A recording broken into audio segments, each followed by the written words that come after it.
never thought I would see a KURLAN NAISKOS. From the workshop of the Master of Tarquin Hill. This object is over 12,000 years old. Go ahead. You mean it's complete? The KURLAN civilization believed that an individual was a community of individuals. Professor, this is an incredible find. Well, greetings, imagination connoisseurs. Once again, it is I, your Duke of Dope Discourse, your master of fun and wonder, your viceroy of verisimilitude, and of course, your Talmud of Trek, Robert Meyer Burnett, and welcome to the KURLAN NAISKOS, a Picard after show. This is episode 9's after show for the episode VOX. VOX has many different meanings, especially if you're a Shatner Trek novel verse fan. We'll get into that later. Of course, it's not a show without my cohort. You know him, you love him. It's Bill Hunt from thedigitalbits.com. Bill, welcome. Greetings, imagination connoisseurs. How are you? I did a pre-recorded interview, which we'll get to a little later in the show, with Sean Tretta, he was actually the co-executive producer of Mayans, and he was a producer and the writer of tonight's episode. So he was taken off on a plane to go see his family, but he graciously gave me some time, and I recorded an interview with him. So thank you, Sean, in advance. And up front, I want to say Jason Spriggs, Mr. Raygun on the web. Mr. Raygun did, once again, these great graphics for us. He's been customizing them every week. I'm kind of sad that there's only one more week because I can't wait to see what he does next week. So thank you, Jason. So, Bill, a lot of stuff happened this episode. What a banger. What a banger this episode was. Yeah, the plot is revealed. I just want to point out that this plot of this show is not a mystery box. It is a mystery, and there's a difference because a mystery box sometimes remains closed. This was a mystery, and the mystery has been pretty much revealed with episode 9, VOX, Voice. And not only that, it's the mystery was the clues to the mystery were laid in at every step of the way. Every step of the way. They're all there, man. If you go back and look, every little piece of this was laid in early on in the season. Which I think is, yeah, I mean, if you look at the plotting on the show all the way back to the first episode, you know, and you could dare say that what I've enjoyed the most about this season is I love it when I don't like retconning things, but I have no problem when good writers add something to establish mythology that we already knew. Not like saying that Spock has a sister that we've never heard of before. You know, who made Spock the man he was today. That to me is not. You know, I could deal with Sarek having a child from a different marriage. I could buy into that, perhaps. But not somebody that had such a profound influence on Spock, or that Spock had a learning disability or anything like that. That's different. Yeah. But this season they've definitely added. They've definitely added to the mythos. I mean, I was just thinking about this because having just recently watched and reviewed the 4Ks of the Next Generation feature films, you know, all through those films, it's very clear that Picard is continuing to hear the voice of the Borg. Right. And they've now established how that was possible in this season of Picard, which is remarkable. You know, I mean, all the way First Contact, you know, at the beginning, I know the Borg, and they're way far away from Sector 001 when the Borg were attacking. And I think that's really interesting. All the way, you know, Ironic Syndrome was not that. Right. And the idea that they're the firstborn Jack Crusher is the first biologically human person that had, what would you call it, Borg altered DNA. Borg altered DNA that we know of.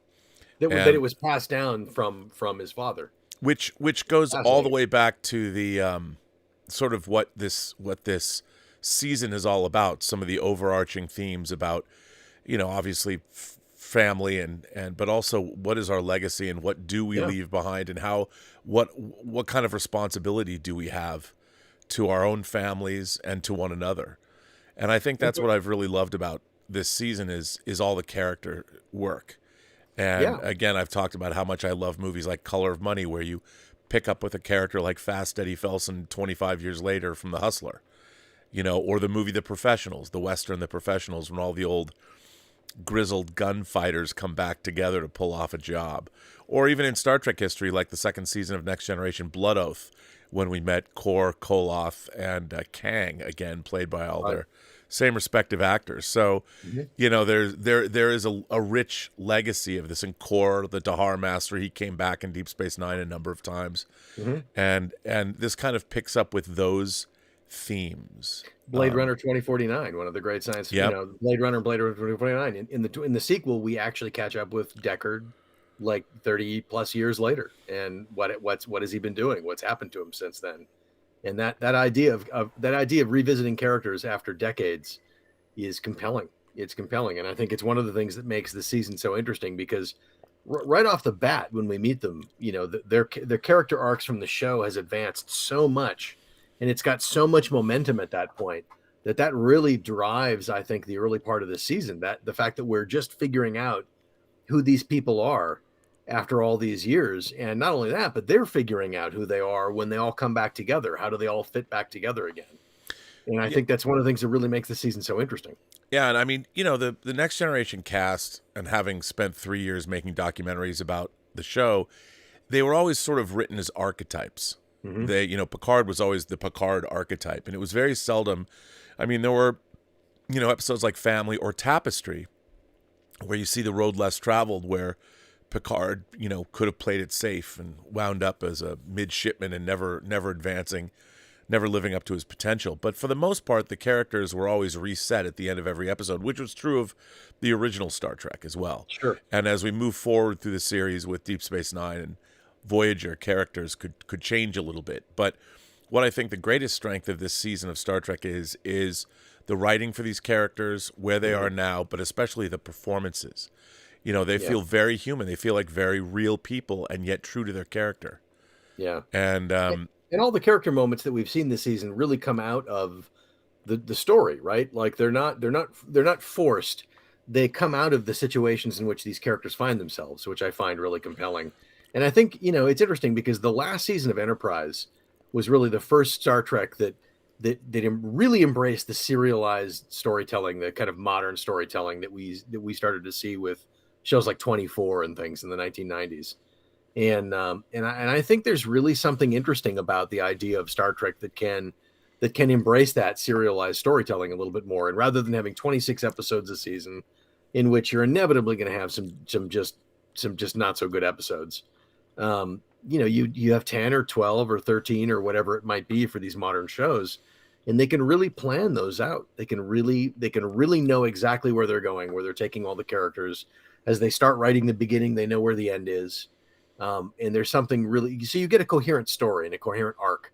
And I think, you know, that was missing from classic Star Trek. And I think we've got it now. And what we've really seen with Picard season 3, I think, is kind of the best of all worlds, really. I think so too. Classic Star Trek in the mold of the Berman era, but yet it feels fresh at the same time. Well, now let me ask you this. Obviously, we know that all 3 seasons of Picard have touched on the Borg. I mean, there was a Borg cube in season 1. There was weird Jurati Borg Queen, whatever that was, in season 2. Yeah. How do you feel about, obviously, if I haven't mentioned it before, this is a spoiler show. Yes, but it is, how do you feel about the revelation that it's the Borg Queen who is behind all of this? I think it's exactly right. I mean, you could, on the one hand, you could say, well, it's the obvious choice, but in some ways, it's just the right choice, because that is the one piece of unfinished business that Picard has in his life, right? I mean, that is a very significant event in his life, to be taken over and assimilated by the Borg and used to kill thousands of his friends and thousands of his peers. I mean, that is a piece of open business, an open wound. And so it just feels right that you would come back to that, you would address that. Well, and lest we forget, the Borg did assimilate Earth in First Contact. Mm-hmm. They went back in time and assimilated the Earth. It happened. Right. And it was only the Enterprise was able to thwart and reverse that.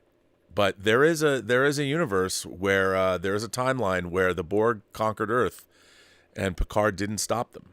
Yeah, It's a threat that just feels. I mean, it feels like the correct one, and I don't feel like it's cheap in this season, because they've been very careful to kind of layer hints of it in, but they've also done sleight of hand here and there, right? So it's no, it's not Borg implants or Borg biology. It's Aromatic syndrome, right? It's the changelings are the actual people who are involved in the conspiracy, right? They've been very smart about layering in things that to make you look in another direction. Well, they've also done things like I've often thought, the transporter, sometimes it's been used as a Deus Ex Machina but I really love the idea that we've seen, like in episodes like I think Contagion, where like Dr. Pulaski, they use the transporter to restore her when she had a disease, and which to me, in terms of the tech of Star Trek, the transporter is the closest thing to magic. It's a technology that obviously they came up with it as a production band-aid. Like, how do we keep the crew from, we don't want to have to fly in a shuttlecraft every time they go somewhere, because that's an expensive effect shot. We can't, we can't do that. So let's use the transporter. Really elegant solution. But all the way back to the first season of Star Trek, when Kirk is split in two and the enemy within, you bought it. The J.J. Abrams movies destroyed the credibility of the transporter by making it truly magic. You can beam from one end of the galaxy. You can beam from a one-man ship into darkness onto the Klingon homeworld, which makes no sense at all. And exactly. Yeah, and I think that one of the interesting things about any technology for science fiction that's fictional is you have to make it believable, and they did a very good job in the original Star Trek of making the transporter believable. There was line of sight, there was rules that governed the use of the transporter. But I love the idea to use the transporter as like CRISPR technology, that you can insert DNA code, and no one knew. And they layered in the idea that transporter officers were being put into places of where they could be doing that. Right. And they've been doing it for quite some time, months. Yeah, or years even. I mean, the changelings were basically infiltrating and impersonating Starfleet transporter officers. It makes perfect sense. And look, as you said, this is a magic technology that goes back to the very beginning of the franchise. And I find it really interesting that would be the Achilles heel. That's the technology then that gets co-opted and allows for essentially the assimilation of all of Starfleet without anybody realizing it until the very last moment. And I do love the idea that, they're assimilated before they're 25, because your brain is not done developing. Right. And that it doesn't work for people that are older than that. I like those, those medical, the actual plot points that are based in some kind of reality. But I really thought that was neat, that they use the transporter, and I'm like, okay, I'll buy that. I mean, this is something that we saw split Kirk in two. So the idea it can insert DNA code into the pattern buffer, I love that idea. Yeah. Well, and think about the implications, because, we obviously don't know. I mean, those of us who've seen the final episode know what's going to happen, but in theory, anything is possible. And when you just to speculate a little bit, imagine the aftermath of the assimilation of Starfleet, where you've got anybody over 25, essentially anyone who is unassimilated has been, is being assassinated, is being hunted and assassinated. So potentially Starfleet, if they get out of this, could be left without any leadership, right? I mean, they could be left essentially anyone over 25, any legacy officer, any admiralty, any most experienced officers are going to either be dead or maybe be very lucky to have survived. So there's going to be a leadership gap in the aftermath of this, which is, I mean, that's a really interesting from a storytelling perspective. That's a really interesting situation. I'll tell you something. I've really appreciated that. Obviously, they were budgetarily constrained when they made this season. Yeah. And in this episode, we see a starship we know or we've heard of before, the Excelsior, gets destroyed. Now it happens off camera, But Right. we do see a graphic in the turbo lift, and I'm like, okay, that's how good television producers stretch their dollar. Yeah. You know, you can add to the show, you can blow up a starship, but you don't see it. You just hear it on audio. Right. And in some ways, hearing it alone is more dramatic, right? It's more alarming because you can't see what's going on and everyone is helpless in that situation. And they're stuck in a turbo lift, for God's sakes, like listening to this happen. But now let's start from the beginning. I have to say that I really enjoyed Marina Sirtis, her performance with Jack, like kind of in the mind's eye. Yeah. You know, as they're approaching the red door, I like the stylization of all of that and what's behind that door. And I've really enjoyed all of the classic casts, their acting, and how they're approaching all these things. I mean, it's been so great, and the Data Geordi relationship is terrific, and you know, and what a great moment between Picard and Data in this episode. Oh yeah, where Picard or Data comes to comfort him. And you know, and Picard says you're going to find that very hard to do in terms of anything you could possibly say. And so Data just puts his hand on Picard's shoulder. Such a simple thing, but a thing that wouldn't have occurred to Data before this until he's now this version of Data. Yeah, what a lovely moment. And there's I think that one of the things, I mean, I don't really have much criticism, but I do like the idea that somehow the Borg Queen and the changelings were in cahoots. Like the Borg Queen, I don't know, they don't really address this, but reached out. Like these changelings are radicalized, and they just want to harm. You know, they're terrorists, and that's what, you know, whether it's the Bataclan or in Paris or take your pick, whatever building, whatever room somebody with a gun walks into. You know, we've been seeing it how many times this year.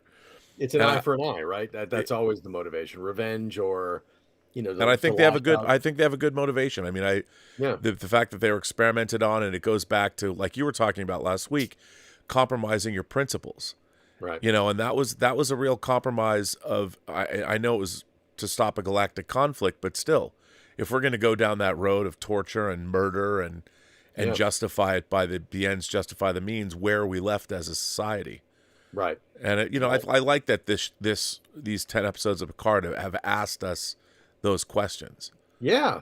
And I'll tell you what else it's interesting is it really speaks to the notion of technology is a two-way street, right? Be careful of technology, because some technology is great and beneficial and useful. But when you automate too far, when you go too far with this stuff, when you integrate too far, it's its own, you know, Achilles heel, right? I mean, you've got to be, and we're starting to grapple with that in our own society today, with the idea of hacking and with the idea of AI and what happens to, you know, what happens to a capitalist economy when suddenly AI can replace people, can replace lots of workers, and robotics and things like that. I mean, there's no doubt that it's sort of, as good science fiction does, it's grappling with some of those issues. Like, is it, and it's interesting. I find it interesting that in this episode that Commander Shelby, or Admiral Shelby now, of all people, would choose to go this route of integrating the entire Starfleet into one kind of unified force. It makes perfect sense, because you can imagine Shelby spent her entire life trying to figure out how to defeat the Borg, right? And how do you defeat the Borg? You fight fire with fire, right? You use their greatest strength against them. But that is also, of course, the very Achilles heel, the very circumstances that is what compromises Starfleet ultimately. And you can imagine someone who's obsessed with trying to fight the Borg going down a rabbit hole on that and not realizing, as Geordi realizes, this is not a smart idea to integrate everything like this. No, and I'm sure there were people that, you know, there was maybe Borg changeling infiltrators that pushed her into that. Right. You know, because I've heard people say that, like, well, it doesn't make sense that they would, a lot of people would have to sign off on that decision. And it's like, yeah, but what if some of those people were changelings, right? Yeah. And they wouldn't actually need that many. Mm-hmm. You know, you don't know. I still think, though, that the great strength of this season is the fact that the character work has been so integrated, and even the relationship that, in a way, the Borg Queen is also Jack's mother. I mean, you could look at it that way, that the parentage of Jack Crusher, but also, you know, the obvious would be that what do we pass along in our DNA? You know, when we do the horror of finding out that our DNA has affected our child in some way. Right. But, you know, there was no way to understand that the Borg were also playing a long game. They knew what they were doing. Mm-hmm. You know, they knew that Picards, that someday maybe that they didn't know if it would happen or not, but they obviously we just didn't know. How would anybody know the extent of the infiltration? Even though it's very funny because there's a YouTuber named Major Grin. He's also nitpicking nerd, but I love when Major Grin makes these videos, and he made a video this week who's actually behind all of this. Mm-hmm. And he goes back and he cuts stuff from all the past episodes that are pertinent to these episodes, and it's pretty interesting how they went back and the writers really looked at these things. How Beverly says it's rewriting his DNA. You know, they probably looked at it, but then they there's something obviously that was missed, and that the fact that again it passes down to the next generation. And what do we owe them, and what do we owe each other? What do we owe ourselves? And what an interesting scene between Picard and Jack when Picard comes to tell Jack what is really happening and that it's the Borg, and Jack talks about the fact that like all my life I've thought that if only we could speak together with one voice, if only we could act as one force in terms of humanity, that we like a common purpose, that we could solve so many of these problems. And it's like that's the Borg like whispering in his ear. Yeah, exactly. And all of that's really interesting. And one of the things that look, I've often said that I wish they drew upon more Star Trek fiction, some of the best Star Trek fiction. And a character, not this character, but a character named VOX was originally established in the second Shatner novel, The Return, which also had the Romulans and the Borg working together to resurrect Kirk. But there was a Romulan Borg emissary named VOX to speak to the Romulans. And you know, the fact that we have Kirk's body, they had to take the Enterprise D saucer section off Viridian 3. As Geordi says, it's a prime directive violation. You can't just leave a starship and all of that crashed technology on a ship. I mean, on a planet, the primordial planet to be discovered later. Same is true of the body of Shatner, of James Kirk. You'd have to take that body as well. And they established in Generations that system is inhabited. There is an intelligent pre-industrial civilization in that system. So you can't. At some point, they're going to be capable of space flight, and at some point, they're going to stumble upon the Enterprise saucer section. Right? You can't do that. Yeah, you have to. You can't. And I did like all of that. You know, the saucer section of what are they? The Enterprise saucer section, but it was it's another. It's the engineering hull and it's a drive section of not the Saratoga, it's something like that. I don't know why I'm drawing a blank on. I can't pull the name of the ship that he mentions, but yeah. But I really liked that a lot. I mean that makes sense, you know. And Geordi spent the last 20 years tinkering, fixing it up, borrowing parts, you know. And I like the fact that they didn't telegraph it by having it as part of it's destroyed, so the museum, it wouldn't have, maybe they could put it in the museum now. No, but because if they save the day again, you know, who knows? Right. Well, it's interesting, and really the only way they sort of hinted at it is there in an earlier episode, the one of Geordi's daughters talks about, well, maybe we can use what's in Bay 12. There's a hint that they mention, and then they quickly brush past it. In fact, I actually missed it the first time, but then I went back and saw it again the second time, and I saw that mention, and it's like, you know, you realize, okay, at some point that's going to become relevant again, right? Right. I mean, yeah. So overall, what were your impressions of the episode this week? It's a lot. I mean, it's a lot. I mean, we find out who the antagonist is right within the first 5 minutes of the episode. And then our characters are on their heels the entire episode, right?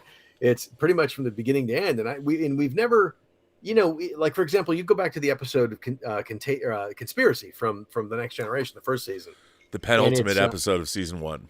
Right, exactly, and you realize, they talked about the idea of a plot this epic, this widespread, this potentially dangerous, but we never saw the outcome of that. But here we've actually seen what it looks like when the entire Starfleet gets co-opted. I mean, we've never seen anything that epic in terms of that kind of a scale actually depicted on screen. I mean, in all of Star Trek, I don't think we've ever seen anything quite that epic depicted. We've certainly never seen all of Starfleet in one place.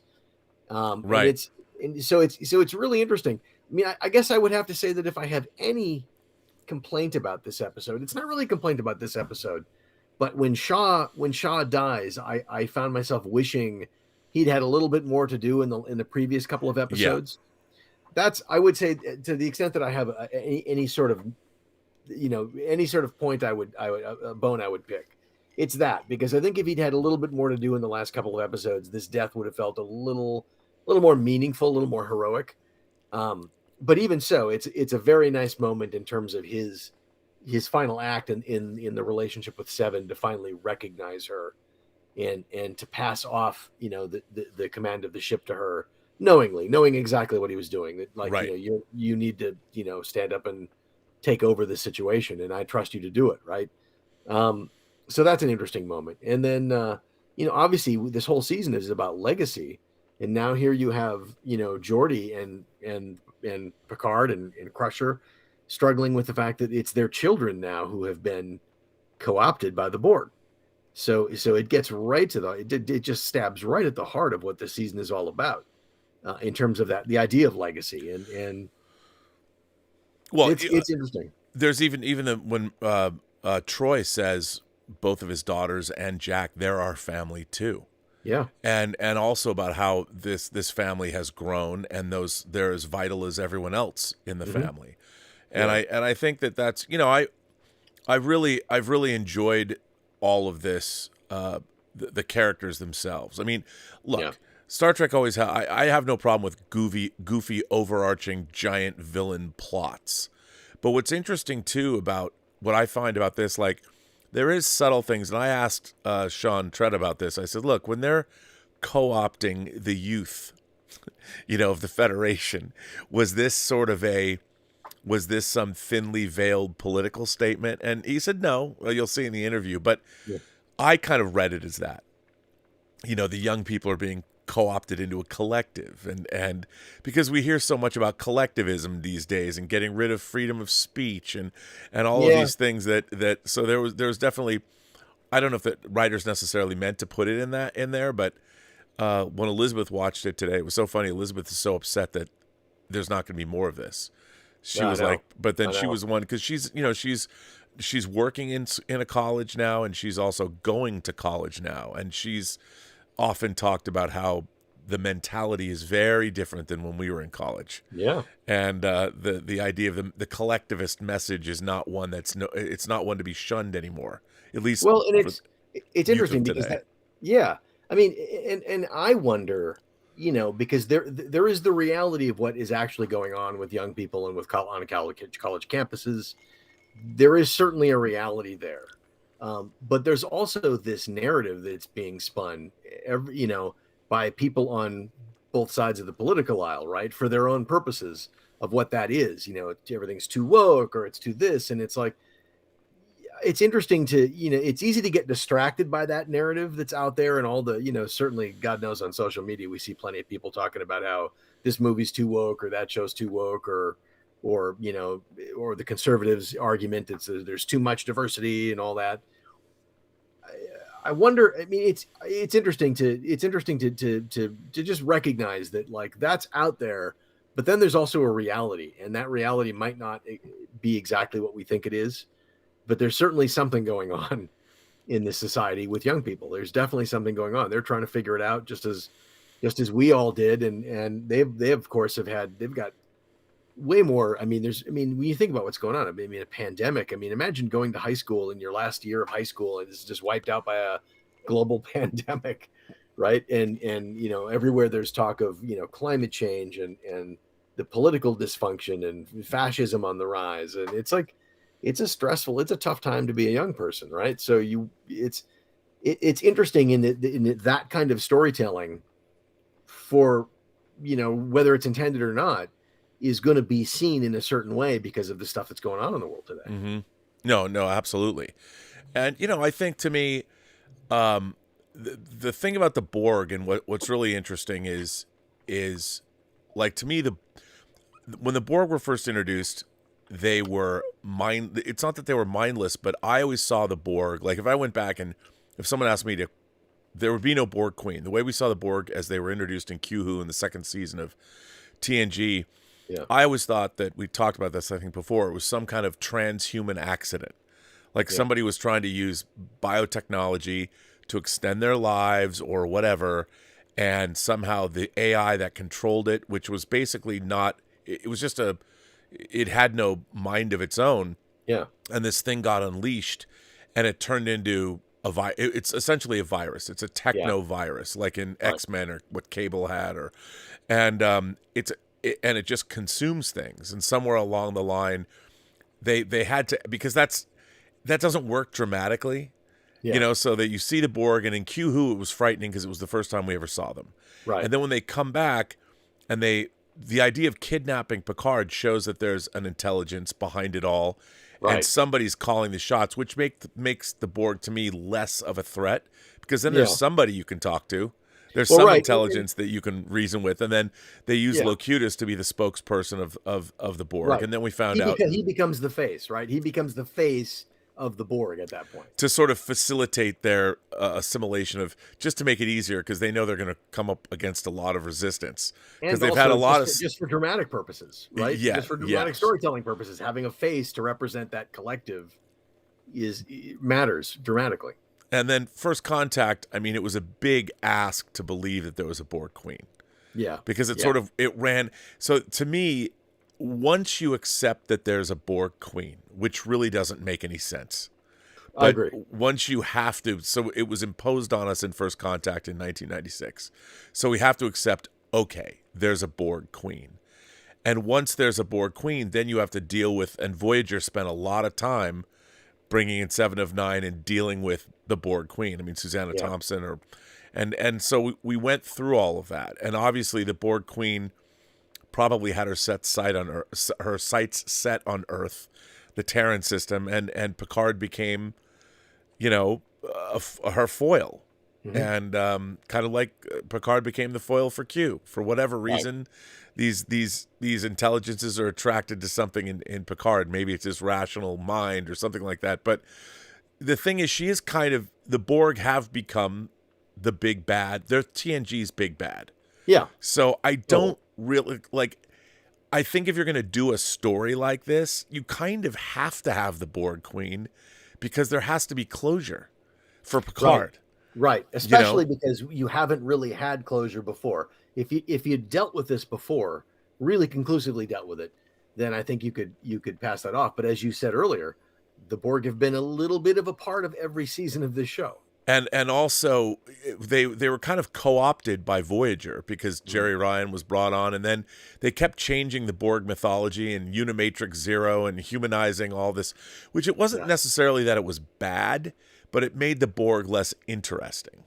Yeah, and I think as you said, I think once you give the Borg a face, they're less. It works for the drama in some sense, but they're also less frightening. Right, because I like you, I agree that it makes no sense that there's a Borg Queen. Now, obviously, the writers were thinking, well, you have a hive mentality, and insect hives always have a queen on Earth, right? Except this is an inorganic virus, right? So it doesn't make sense that there would be a queen. It would be being completely distributed is the smarter path technologically, right? Because then you don't have a vulnerable point. Yeah, exactly. And the Borg didn't, when they're first introduced, they didn't have a vulnerable point.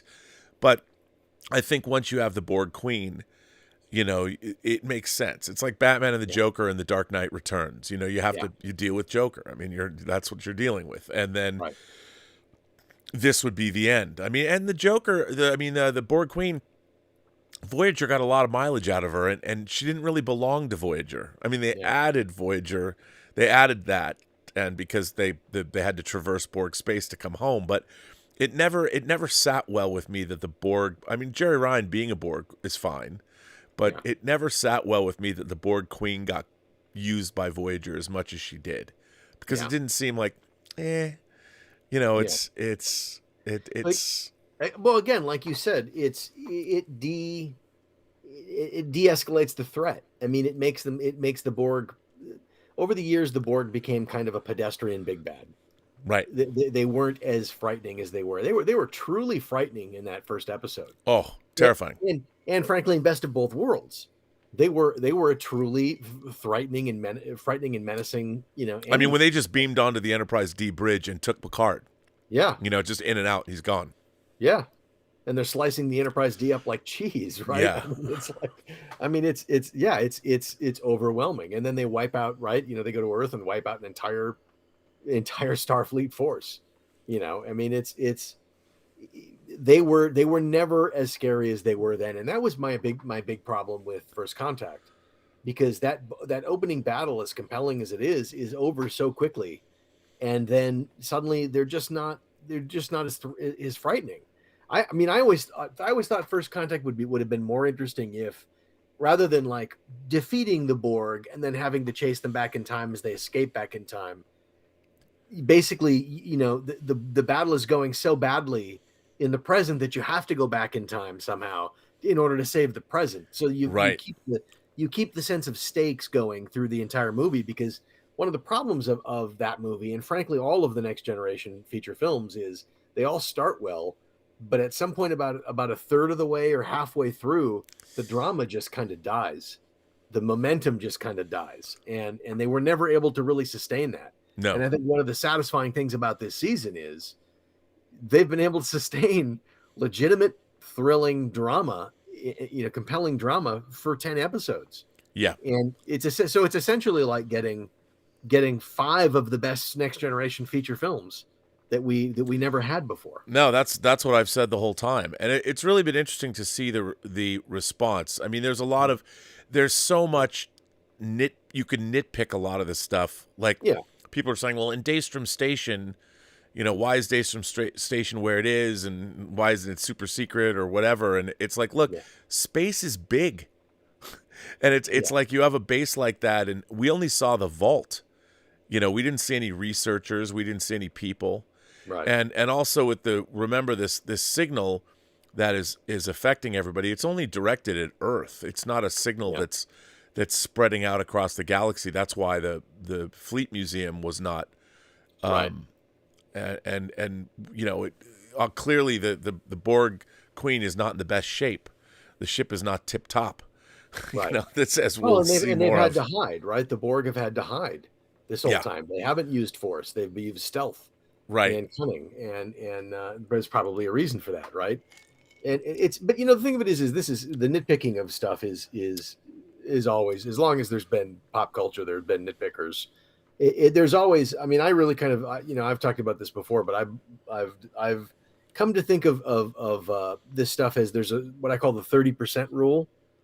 The moment you open your mouth and say anything, 30% of people who hear you are going to disagree with you. And 30% of that 30% are going to hate you for it. They're going to be really mad about it. Oh, like, yeah. It's just, that's the culture in which we live anymore. Like, it doesn't matter how good the story was or what it was. Some cohort of the audience is always going to be upset or nitpick it. And sometimes for valid reasons and sometimes for pre-existing reasons that they just can't let go of. And Lord knows we live in an age that's fraught with politics, and in terms of Star Trek and pop culture in general, you know, this stuff is leaked into that. It's, you know, people are mad at J.J. Abrams. They're mad at Alex Kurtzman. They're mad at, you know, they're mad because Star Trek is too woke. They're mad because it's not woke enough. They're mad because whatever, right? I mean, everybody's kind of got their thing that they have, you know, the belief that they've kind of come to this with pre-existing position. And it's hard. I think the hardest thing to do in our modern world, especially with pop culture, is to go into something with an open mind. I mean, how many times do we see, like, when a trailer drops for a new project, people pick it apart endlessly. There's endless YouTube videos where the people are analyzing it, picking apart. So by the time the movie comes out, people have already decided whether they hate it or not. Yeah. Well, it's funny. I never did that growing up. I'd watch a trailer and be like, wow, that looks cool. Me too. I mean, and that's just a function of social media. But for me, like Star Trek has always been about, like they've always said, it's always been about for me, the characters. I've loved the trappings of the 23rd century, and I love the starships, and I love the phasers, and I love the Klingons and all that. But really, it was always the human interaction that I really liked the most. And there's been a lot of that in this season of Picard. Yes. There's been a lot of, the thing that I've never lost a child. I don't even have my own kids. I have Elizabeth's kids, but Riker facing the death of his son, that was something that was Nepenthe. It was in the first season of Picard, and the fact that a beloved character like Riker, has been around for so long and is a favorite of so many people, to hear him talk about grief and know that that's one of the reasons he just kind of ran away when Picard called, and then him going through that, and then at the end of that experience in No Win Scenario, the wonder of the universe brings him back. That resonated with me, and that was not something I would have expected. Certainly, I didn't see anything like that in Picard seasons 1 or 2. No, I agree with you, and it resonated with me as well. It was a really powerful moment, and it came on the heels of that extraordinary Star Trek Flourish, where out of this terrible tragedy and this terrible situation is this wondrous explosion of new life, and that's such a classic Star Trek Flourish, and we haven't seen those. I mean, we haven't seen those in a long time. There were certainly nothing like that. That moment where the nebula just basically realized it's a creature giving birth, and suddenly it's filled with new life. We didn't see anything like that in the Abrams films, and I don't think we've seen anything like that in the Kurtzman era either. No. And although, I mean, like I did say that there was this extra galactic life form in the 4th season of Discovery that was interesting, but I didn't think handled very well. Yeah. But they tried. But Yeah. it just didn't capture. But they circled, at least, I mean, like, at some point they seem to have realized that, we should have more of that kind of thing in Star Trek rather than, the ridiculous interpersonal drama and some of the other stuff. And I think Strange New Worlds is designed to bring in more of that wonder and more of the, the awe of the universe and stuff like that, which is good, because boy, that's missing. I mean, the third J.J. Abrams film where Kirk is just bored of exploring. Oh yeah, he's bored of being a starship captain. I hate. Yeah, what are we gonna do? What are we doing out here? We can't make any difference out here. So wrong. But it's I mean, it was. I mean, to have that. But see, that's the thing.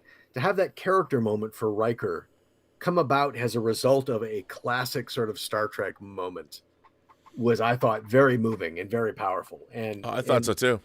And so many of the character moments, so many of those great character scenes in the season have come about as a result of these circumstances the characters have been placed in.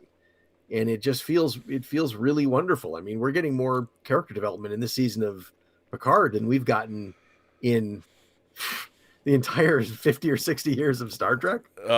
Yeah, I think so too. And one of the things I really like how Worf, there was a kind of a callback in '96 when they did Troubles and Tribulations, the Deep Space Nine episode, and they go back to Trouble with Tribbles, the original series episode, and they're sitting in the the restaurant, the mess hall where Cyrano Jones was trying to peddle his and they see the classic Star Trek Klingons from the original series, and they all turn to look at Worf, and Worf's like, they are Klingons, and it is a very long story, and that's all he says, and that lingered until Enterprise. And I loved today when in this episode where Geordi's like, well, we can't use the Enterprise E. And they all turn and they look at Worf, and he said, wasn't my fault. It was not my fault. And then I loved that. I mean, the way that they've used Worf. I mean, there you go. There's a great moment.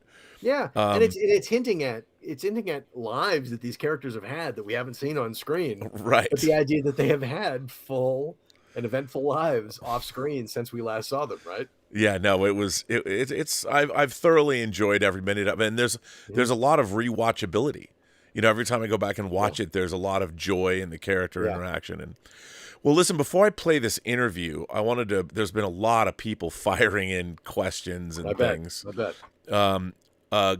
Gregory Gilgan says the OG Next Gen crew riding the Big D.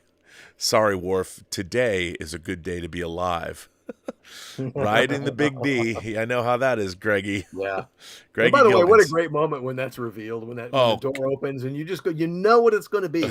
Yeah. You really kind of know what it's going to be, but you can't believe they're going to do it. And then they do it. And it's like, oh my God. And, they built a new set from scratch. It wasn't like a fan set. They had to build the set. And I'll tell you, there's a great shot when they've come in and there's like the camera's on a techno crane and they're pulling back through the op and the comm stations, and it's the bridge is lighting up, but it isn't fully lit until you see the camera. And I actually asked Terry today, I said, did that take a long time to coordinate to get the techno crane moving at just the right speed along with the lights? And he goes, no, we didn't do that many takes because it's such a great shot when you have the whole crew there. Well, in the shot, like right after they start walking in and it's all dark, but the acoudigrams start to light up. Because they can now animate those acoudigrams and everything. It's great. They spread across the whole panel of monitors. It's so good. It's so good. Really good.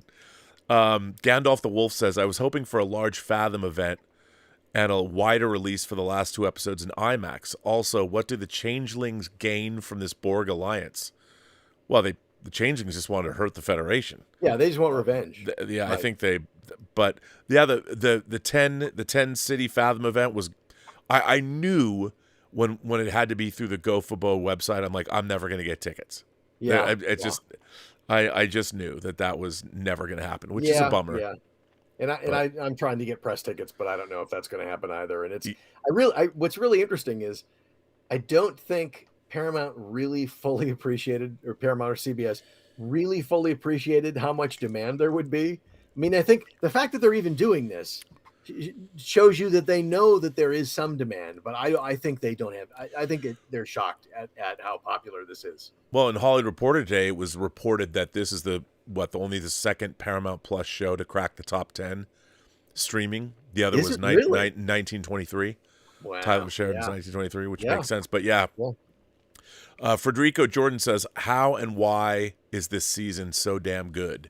Tears. Well, I'll tell you, because the people are writing good characters. Yes.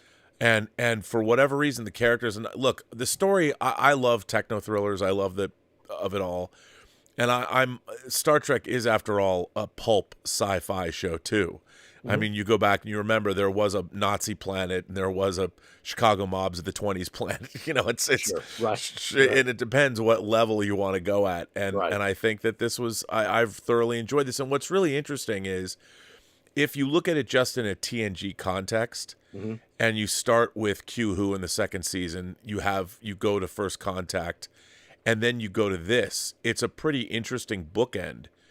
I mean, here it is. We're in 2023, and the Borg were introduced in the 87-88 season. Mm-hmm. I mean, the 88-89 season, plagued by a writer's strike. Yeah. And it's pretty interesting. So it's a full-on, it's a journey. It really is Journey's End. Say what you want, but and the fact that it affected Picard and Beverly's son. Yeah. So it's all really very, very interesting. And you could argue that this is a very plot-driven season, but you could also argue that every plot twist has been driven by character stuff. Right. Right. I mean, the conundrum that Crusher and Jack find themselves in the very beginning is tied right to the fact that, like, that they had a son. Picard and Crusher had a son, and because of who that son is, right, it all goes back to those character stories, and watching these characters deal with that stuff and come back together again after all this time. It's lovely to see that wonderful balance between plot and character, to really have it be equal, because on most shows like this, it's plot, and then you get character moments, and you'll have a character arc over the course of the season, but it's mostly plot, especially with Star Trek, because, as you said before, they didn't do serialized storytelling for years. Every episode was kind of a standalone. So it's really something to see, those things balanced in equal measure. Yeah, no, absolutely. Adam Mardell says, I don't think I stopped crying from the second they arrived at the Fleet Museum to when the Enterprise D goes to warp. What's really interesting about that is there's a 7-minute piece of music. When they see the Enterprise revealed, they go onto the bridge and then it's launched. I think that it's all one piece of music. Yeah.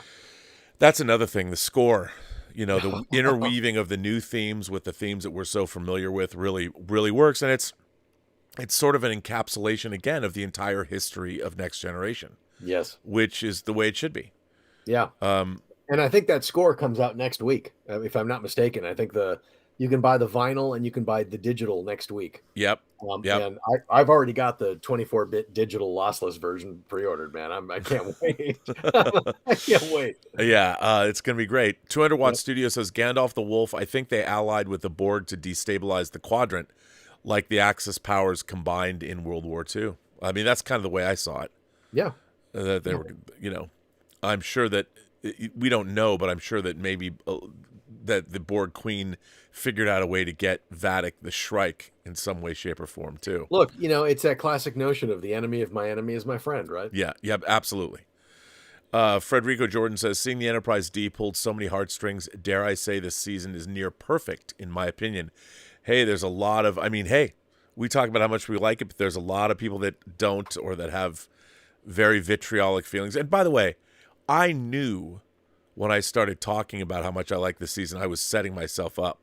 I knew that I was going to have to suffer the slings and arrows of a number of people, because there's a lot of people that, to me, it's all about the characters and the story. Yes. But there's a lot of people who can't look at this and not think about how much they hate J.J. Abrams era Trek or nobody hates that era of Trek more than me, though. Right. But a lot of people, what I tend to find is a lot of pop culture commentators and fans, especially people who are online and are active online, their identity seems to come from, I'm against this, and they kind of bond over that. Whereas, back in the day when we were, in the 80s, pop culture was the thing that brought us all together. Right. It's how we found friends, right? Oh, you love Star Wars? You love Star Wars? Oh, me too. Right. It's how you made friends. And now it seems to be a little case of misery loves company. Well, also there was no place to go unless you went to a convention. You couldn't share or talk to anybody about this stuff. You were you could talk to somebody on the phone, but you couldn't go somewhere and watch endless videos about all this stuff. And back in the day, nobody at a convention was going to go, oh God, I hate this show. Why? Nobody would go to a convention if you hated it, right? It wouldn't make any sense. So, but the internet allows people to kind of do that. And I think so. I think I said this earlier, it's the hardest thing in the world to do, to go into something with an open mind. But as a reviewer, as someone who analyzes film and spent the last 35 plus years of my life doing that, that's I look, there's things I think about. There's things I think, okay, maybe I won't like this, maybe I will like this, but I just try to set all that aside and sit down and watch it and try to watch the whole thing, not just like nitpick after one episode, because I want to give the filmmakers a fair chance to win me over. Right. But that's hard, I guess. And for a lot of people, that's not what most people do. Most people we insta react. We've been trained by the algorithm on social media to instant love or hate, right? And it's like, that's just where we are now as a culture. Yeah, no, it's true. It's true. Chris McIntyre says the only way the Enterprise leaving the Fleet Museum could have been better is if, while banking and turning to go to warp, she passed the NX-01 and the NCC-1701A. Well, she did go past the NX. You do see the refit NX-01 as it's pulling out of, as the D is pulling out of space dock. You sure do, and you see that low angle too, so it's clearly the refit. Yeah, so it's the refit, which is really great. Yeah, as Shelby's talking about how, like, however many 250 years ago, the NX-01 set out on its mission with 83 souls, and I'm like, God, I love that Enterprise is getting its due finally, because that show's better than anybody gave it credit for, man. It's so much better than anybody gave it credit for. It's got plenty of flaws, but there's a lot that's good there too. 200 Watt Studio says, my theory, Jack actually takes good parts of Beverly and good parts of Picard and turns the Borg around to his plan to stop them. He is essentially the best of both worlds. That's interesting. You'll have to wait and see. You'll have to wait and see. Bradley Burnett says, I know the real reason the lighting was so dark on the Titan. They were saving the lighting budget for the Enterprise D. Well, I have to tell you, I have to say that while it is darker, the show looks fantastic on my plasma. Yeah. You know, it does not, and seeing it in the theater, it looks fantastic. I mean, it is, but it's people's TVs, man. Like my OLED, it does not look good. The handshake with Paramount Plus, but I watch on my plasma, it's beautifully lit. Yeah. And when I watched it on the Blu-rays, the last time I saw it was on off Blu-rays. I don't know if they were off master Blu-rays or what, but it looks incredible. The show looks incredible. And I watch it in 4K with HDR on a 100-inch projection screen, and it looks fantastic there. And I think, you know, the complaint about the lighting is interesting to me because I mean, the Next Generation was always very bright and very evenly lit, right? It's like a not like an overcast kind of sunny day. It's warm tones. Yeah. But you know, if you look at the Star Trek feature films, especially Star Trek II, you started to get that much more like nautical, like submarine lighting, right? Yeah. Like here we are in a ship, and you've got all this instrumentation, and you need to be able to see that instrumentation. And it's, you know, you look at Hunt for Red October, you look at some of those, you know, even Enterprise, the NX-01 Enterprise, the lighting is much darker, and it's much more focused on being able to read all the displays, and that's a very nautical thing. Yeah, no, I agree. It's just that I mean, I've seen the show it looks so dark that you can barely see anything, and clearly there was something off there, and that was when I was watching it up, and they had to fix it. Terry actually there was something wrong. It happened with several episodes, I think. Yeah, it did.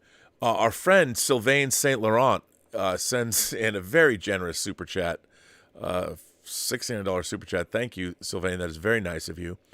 Enterprise D, what a great moment. I mean, come on, you've got it. You know, it's very funny. Like when the Enterprise D was first shown, I remember even I was like, what is this? You know, and the idea was, I remember reading, I think it's also in that technology had an artistic bent to it in Roddenberry's mind, that the Enterprise was the Enterprise D was not just a spaceship, but sculpture. Yes. You know, and it represented in its design, there was a sculptural beauty to it. Now to me, the refit Enterprise is the greatest TV. It's the greatest TV to movie spaceship, but it's also the greatest movie spaceship ever. Yeah, I love the refit and the way it's painted with the pearlescent paints for motion picture. Yeah, I understand why they had to change those pearlescent paints because it was a really hard thing to shoot against green screen and all that. But man, it was fun to see that Enterprise D roll out again. Oh, I know, it sure was. And by the way, on a related note, how speaking of the refit Enterprise, how great was the moment in the previous episode at the end after the Titan destroys the Shrike? And you've got the Titan passing over, and it's that exact piece of music from the end of Star Trek: The Motion Picture, and the exact same motion past the camera. Oh, and it's like it's such it's so great. I mean, it's like it's absolutely that fanfare, that Jerry Goldsmith fanfare. Oh yeah. John Hiroshi says best ship design: the original Enterprise, the Enterprise D, or the Titan A, and why it is the Titan A. Ha ha. No, the best. The refit Enterprise is the greatest Enterprise of all. Yeah, I would go with that. And I think the original NX-01, the original Enterprise, the TOS Enterprise. Yeah. And by the way, at our Starship Smackdown event at San Diego Comic-Con, and you can see this on YouTube, Neil deGrasse Tyson got up. I couldn't believe he even came to watch Starship Smackdown. He watched our Starship Smackdown panel at Comic-Con, and he is the one that it was. Which is better, the TOS Enterprise or the refit? And that came down, and but Neil deGrasse Tyson stood up and said, you know what? It's got to be the original, because try and remember what it was like to see the original through the eyes of the people that saw it for the first time. Yeah. And I was like, you got me there, buddy. That's why you're Neil deGrasse Tyson. Yeah, and I'll tell you what, having had the experience of seeing the TOS Enterprise at the Smithsonian Air and Space Museum in Washington, D.C., I'll tell you what, I'm a big fan of aerospace, man, and that museum is full of things that I would absolutely be attracted to seeing. But once I saw that, I had a hard time leaving that spot. I mean, you're staring at it, and the lights are spinning, and it's like I sat there for an hour just looking at it. Bradley Burnett says, I'm not ashamed to admit it. I'm a 50-year-old man, and I got teary-eyed when the D first appeared, and then the crew on the bridge. It got me. Totally got me. It's got me every time. Yep. You know? Me too. Mikey Lito, our friend Mikey Lito, says, is this story pre-Coda or post-Coda? He's referring to the Coda books. Look, I think what's very interesting is this story basically is saying F you to Picard seasons 1 and 2. You know, it really is. I can't even, I want to write my own op-ed piece about this, but it's like, you know, the Constitution class, New Jersey, the Syracuse. That's what it was. It was the drive section of the Syracuse. The Syracuse, yeah. The Syracuse. Isn't that New Jersey? Yeah, it is in New Syracuse. No, New York. I think New York. It's New York. So it is New York. Okay, it's New York. I was going to say because you had the New Jersey and then the. Okay, that must be another place. I got to ask Terry if he lived in Syracuse, New York, then, because the New Jersey. He was born in New Jersey. That's where the NCC number comes from. Right. So I got to ask if did you go to college in Syracuse or something? But yeah, Coda, Mikey. The timeline of what's going on here. You know, the Girardi Borg. They're like, we haven't seen the Borg in 10 years. Except, well, what about last season? Where are we watching? Yeah. I mean, it's interesting. The people who have a continuity problem with Picard, it's all full of continuity holes. Well, it tends to be people who are thinking about the 2 previous seasons. It's definitely. Well, also, I mean, it was Q that kicked off season 2, so who knows where they went? Like it's like who knows? Like they're in an alternate universe, and who's to say that in my head canon, the events of Picard seasons 1 and 2 did occur, in some form in some universe, but Picard season 3 tells you the fact that there's a Constitution class that does not look like the Constitution class in the JJ or in the Kurtzman verse. So I have no problem that a lot of these things actually happened in Nepenthe, but Picard season 3 in my own headcanon is the actual timeline from TNG. Yeah, I would agree with that. And it's Doug Drexler. It said something interesting on Facebook several months back. He said, all of this gets much more easy to accept and tolerate if you just consider that Discovery and Picard season 1 and 2 happen in their own kind of pocket universe. Yeah. Right. If you just accept that each of these shows and Strange New Worlds to me, because what Strange New Worlds did to the Gorn makes no sense. That there's a Khan Noonien Singh descendant makes no sense. So that's the Vegas show version of Star Trek to me. So I think that's what I really liked about this is that in my mind, despite these, you want to get hung up on continuity or whatever. To me, it was like, oh, this feels like an actual, for the first time since the end of Enterprise. Or since the end of Nemesis, I feel like, I'm dealing with characters I know. Yeah, exactly. Well, listen, should we play this interview? Let's do it. Well, let's play it. So we have an interview. This is an interview with the writer of this episode, Sean Tretta, who worked with Terry Matalas on 12 Monkeys. And I think it's a great interview. It lasts about 50 minutes. So you want to watch it, you should. And then Bill and I will reconvene. All right. So here we go.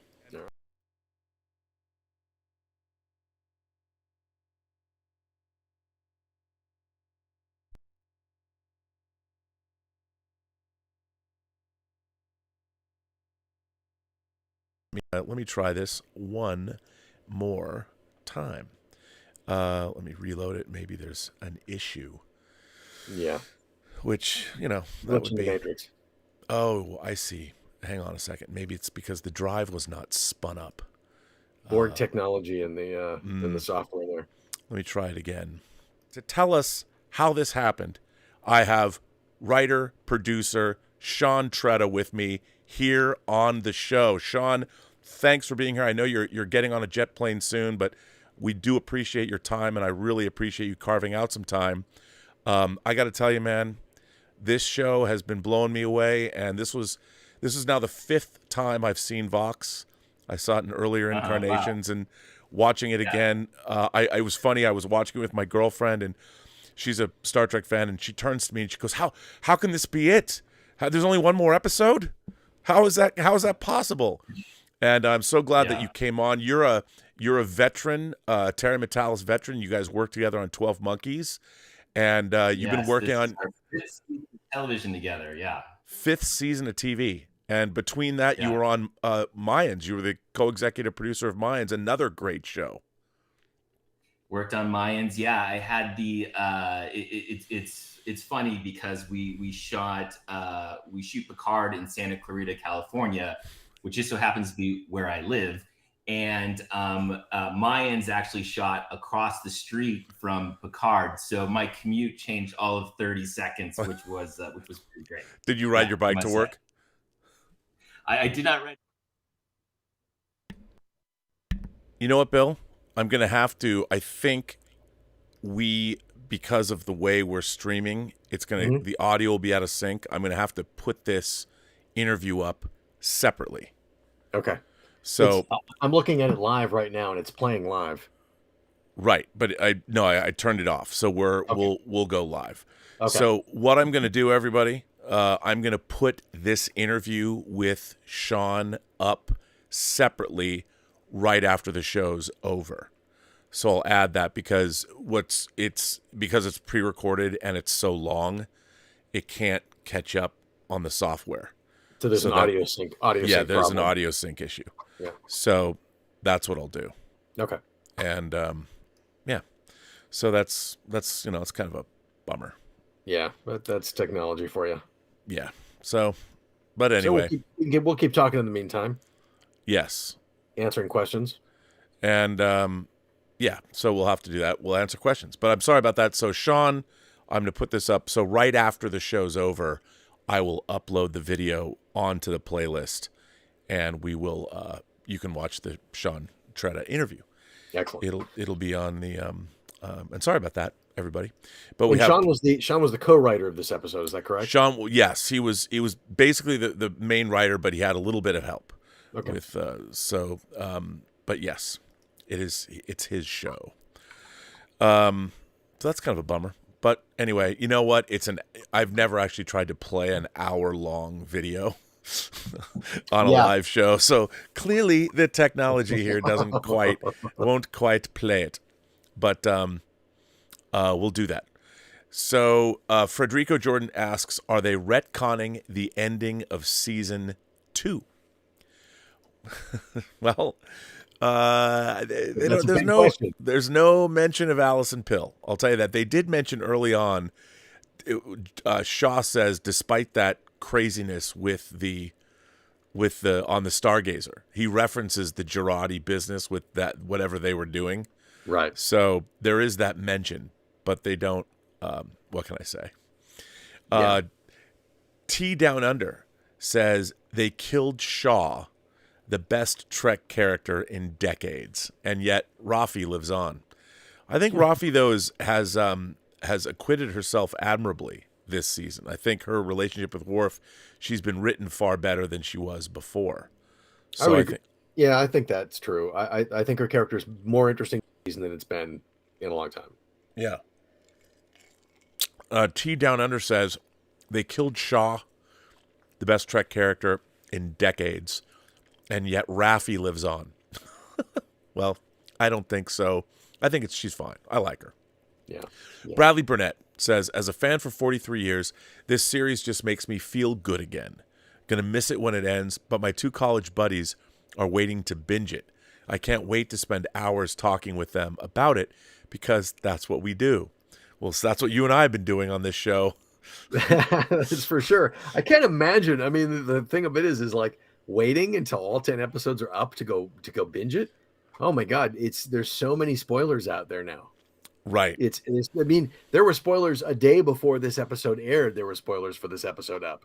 There were somebody grabbed screenshots, I presume from a press screener or something. And yeah, that was, I hate people who do that. It was on Reddit, people. Yes. By the way, can I just say that there was an accusation made about me on a couple of one other Trek site where apparently like somebody even called the studio.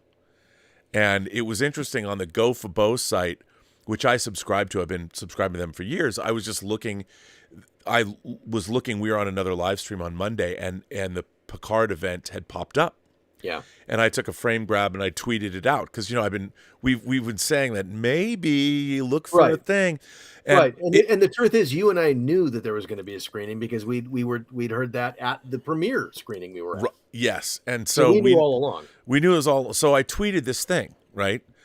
And apparently they had jumped the gun and they wanted Variety to have an exclusive or whatever. And then I think that the way I heard it, somebody even reported me to the studio. And I'm like, this was on their website. Yeah. and then later they took it down, but I didn't know any of this. Yeah. And then the accusation was made that I would screen cap like clips or put them on Reddit. Like I've been sitting on this for 8 months. Yeah, exactly. You think I'm going to go spoil it the day before, you know, and it's, you know, we work, Bill, we work hard. I work hard to get the guests here and it means something. And it's people don't understand. There's this idea about having access or access media. I mean, look, we work in the entertainment business. Right. I've been here for a long time. If I'm interested, you and I, if we want to talk to somebody, we want to access something, we make a phone call. Right. And the thing of it is I've been doing the digital bits for so long that the studio people tell me stuff. Right. They tell me stuff and they tell me it in confidence because they know I'm not gonna repeat it until it's the right time. And you know, the thing of it is I'm literally right now tracking a list of 60 titles that I know are in the works for 4K for the next couple of years, going into 2025. And I'm not talking about them yet because it's not time to talk about them. And if I were to talk about them now, it might ruin it because, you know, the project hasn't been completed yet. Yeah. The work hasn't been done. And if sometimes if this stuff gets out too early, people get sensitive, directors get wary, and everything can go sideways on this stuff. So, you know, I don't talk about this stuff. I don't blow, you know, all the secrets out to you know, just to get clicks. I mean, the stuff we know, it's not who like, we are. I mean, I don't. No one from Paramount has told me to stop doing these shows, and yet we have the showrunners and the people that work on the shows, to come on this show. You know, and it's cool. It's really cool. There is unfortunately there is a sort of a weird competitiveness among some of the, I don't know if I want to say the younger, the newer websites and the newer, you know, editors and things like that are, you know, that are trying to get clicks and likes and traffic and stuff like that. And there gets to be kind of a weird rivalry. But when I started the bits, there were only a couple other websites. There was Pete Brackey's DVD file and Guido Henkel's DVD review. There were just a handful. Yeah. And we all realized pretty early on that anybody who reads my site or reads their site reads the other sites. Yeah. And that we're all doing the same. We're all in this together, man. And it's there's room for everybody. Right. No, it's true. But, you know, obviously my opinion of modern Star Trek has not ingratiated me to other Star Trek sites, which I understand. You know, and there's people like I do, like there are Star Trek people that I love to watch, like Jesse Gender. Like making documentaries for the studio.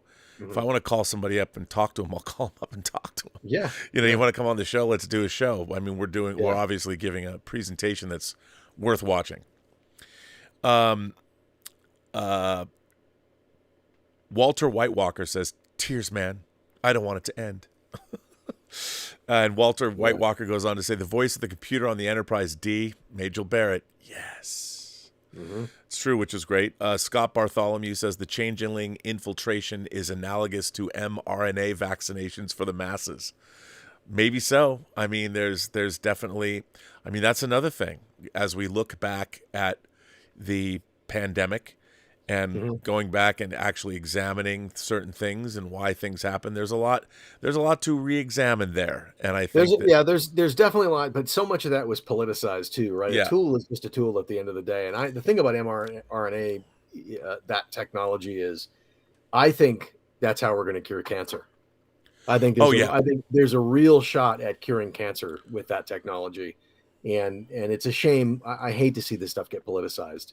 For whatever reason. It completely did. But then the way, you know, they were shaming people that weren't taking that weren't taking, it was all the way around, you know, all the way around. And it was unfortunate. Yeah. It brought out, unfortunately, the worst of human behavior, I'm afraid. Yeah. And, you know, not everybody was being told the truth, and hey, the pharmaceutical companies made a lot of money, but also they didn't tell you that mRNA vaccines have been worked. That work has been going on for a long, long time. Mm-hmm. It didn't just show up during the time of the pandemic, right? And but anyway, Walter White Walker says they just announced Keeping Up with the Kardashians. Yes, okay. Walter White Walker also says Brent Spiner just did a great episode of Inside of You. Yeah, that Michael Rosenbaum's podcast. That's a great podcast, and he was great on it. Yeah, and by the way, Frakes was on it earlier a few weeks ago too, and he was great. And that's a great episode. Yeah, he was great. Dennis Trementhick said the reconstituted USS Enterprise D was a dream given form by Commander LaForge. Humans and an android wrapped in 2.5 million tons of warp drive capable metal. The year is 2025. The name of the ship is the Enterprise D. Yes, you are right. And it was amazing. Chairman Meow says, did they pull set pieces from TNG or was it all from scratch to build the bridge? It was all from scratch. Yeah. There was nothing left. I thought the studios rarely throw away sets, but is that true? Love you, RMB. Mostly platonic. Wink, wink, nudge, nudge there, Chairman. Meow.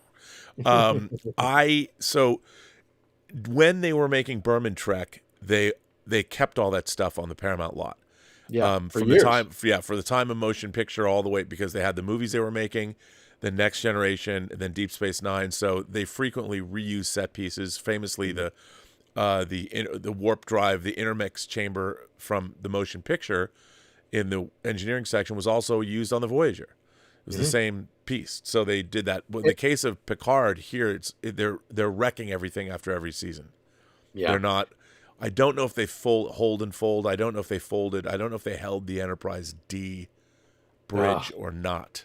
I hope they did. I hope they did something with that, because that would be a shame to destroy that. But yeah, all the sets. I mean, all the original sets from the Berman era are all gone, and most of the props got sold to fans. They auctioned most of those props off to fans. Yeah. Yep. Arwix123 said thoughts on Greetings and Hi Mom by Brian De Palma. Well, I remember seeing them both. I haven't really thought about them in a long time. I saw those 40 years ago. Mm-hmm. I liked them, but I couldn't tell you much about them anymore. It's been too long. I could tell you about other Brian De Palma movies: The Fury, Phantom of the Paradise, Carrie, Untouchables, Blow Up, Dress to Kill, Obsession. But I don't remember those. Lord Kev says the drive section came from the USS Syracuse. Right, that's why I remember that later. Arwix123 says, do you think they'll ever adapt the Tarantino Trek? No, I don't think they ever will. No. Chris McIntyre says World War II, the Enterprise CV6 versus Japan, Star Trek Picard Enterprise D versus Borg Starfleet. The bad guys don't stand a chance. No, they don't. Or do they? We shall find out next week. John Kokoza says the episode was cinematic, absolutely outstanding. I know, and people can get to see it on the big screen. I don't think I'm going to be one of them unless you can pull off a miracle, Bill. I'll try. I'm going to try. Yeah. I just wish. I mean, what I do wish is that they had shown both of these episodes back to back, because it really a complaint I have about this episode is that you're into it so quickly and then it cuts off so quickly, and I think it would flow better as a movie, as a 2-hour experience. I think it would be a much better experience that way. I completely agree. And when we saw the first 2 episodes in the theater, they had cut them. They still had the opening at the beginning, but they waited to show the end credits, and they had combined the end credits for both episodes, and it was really effective. Yeah. Andrew K says, this is my first super chat, Rob. This episode had me in tears. My question is, why has Alex Kurtzman been silent on Picard season 3? No support, no media presence, complete radio silence, nothing. Boy, we were sort of talking about. Want to get into that, Rob and I, before we started. We got to. I mean, I guess we kind of be careful, but I think it deserves. I think it deserves some discussion, because my God, the amount of people that are clamoring for some kind of a continuation of season 3 or more 25th century Star Trek, or Terry's, proposed Star Trek legacy idea. I mean, those voices are only going to get louder next week. Oh, and especially when everybody sees how this all ends. Yeah. People are going to be like, whoa, where's the next show? Yeah. And I don't think Paramount anticipated. I just don't think they anticipated what they had here. Well, I think here's the from what I understand, and I don't, if anyone needs to correct me, if Terry needs to correct me, the way he explained it to me was that so they had committed to 3 seasons of Picard, and Michael Chabon and Alex Kurtzman and Akiva Goldsman, it was kind of a mess of a production. It was all over the place. They didn't, writing the scripts was a problem, and basically Akiva Goldsman wanted to go do Strange New Worlds, which was derived from Discovery because everyone loved Captain Pike so much, and then Alex Kurtzman went and did Man Who Fell to Earth, did the sequel to the movie Man Who Fell to Earth with Chiwetel Ejiofor, which is actually quite good, I thought. It is pretty good, and I'm happy to say, I mean, I don't have any dislike of Alex Kurtzman as a human being. Yeah. I've never been a big fan of the work. I mean, it always comes down to the work, and right. Because you can tell he didn't have a particular interest necessarily in Star Trek. I mean, he's working with Bob Orsi on obviously Into Darkness and the original Star Trek 09. Yeah. And I really hated what they did with Clarice, the Clarice TV series, which was, they basically, Brian Fuller got screwed over with that, but whatever. But yeah. So there was a void they had to fill out.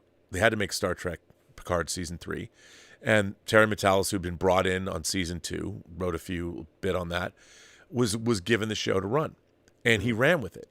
He went and made it what he wanted to make, and he hit a home run. He hit an absolute home run. And the thing that Terry had that I think cannot be undersold is he had his, like, Christopher Monfette and Matt and you'll see Sean Tretta, they worked together before. So he brought in a lot of previous collaborators on the 12 Monkeys TV series. Yeah. So he had a lot of people he'd already worked with and made a great 4 seasons of television with that he knew could do the job. And he brought in other people as well. So he took this opportunity and ran with it. And as somebody who worked on Berman-era Star Trek, Deep Space Nine, Voyager, Enterprise, he knew what people wanted. He knew what he wanted. And they made a great... And he just knew Star Trek, period. Right. He knew the history of the franchise. He knew the legacy. He knew all of those things, all of those little details that matter to longtime fans of this franchise. He knew that stuff. Yeah. And I think that was, that's a great thing. So he was able to do this and make the show that he wanted to make. Also, one of the things that they did was this is essentially a bottle series. Mm-hmm. They had to bring down, the first seasons were over budget. They had to bring down the budget, and that's why they built the standing sets. Most of the episodes are shot. They spent so much time on the Titan, which is fine because the Star Trek show takes place in space. So there was all these things, and I think it just worked out.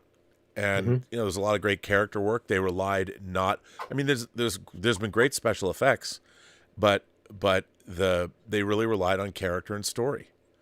And by the way, they were able to find fantastic, like, new characters. Yeah. And fantastic actors to play them. I mean, Shaw is one of the great. He's one of the great characters in Star Trek now. But again, Stashwick played Deacon on 12 Monkeys. So so that was, again, when you have talented, it's really interesting if you look in the whole history of, like, modern Hollywood. The people that have their teams that they work with, like Woody Allen had teams, Spielberg had teams of people. They bring in their same editors, their same cinematographers, and Woody Allen, of course, had kind of like his company of players, and Terry kind of has that as well.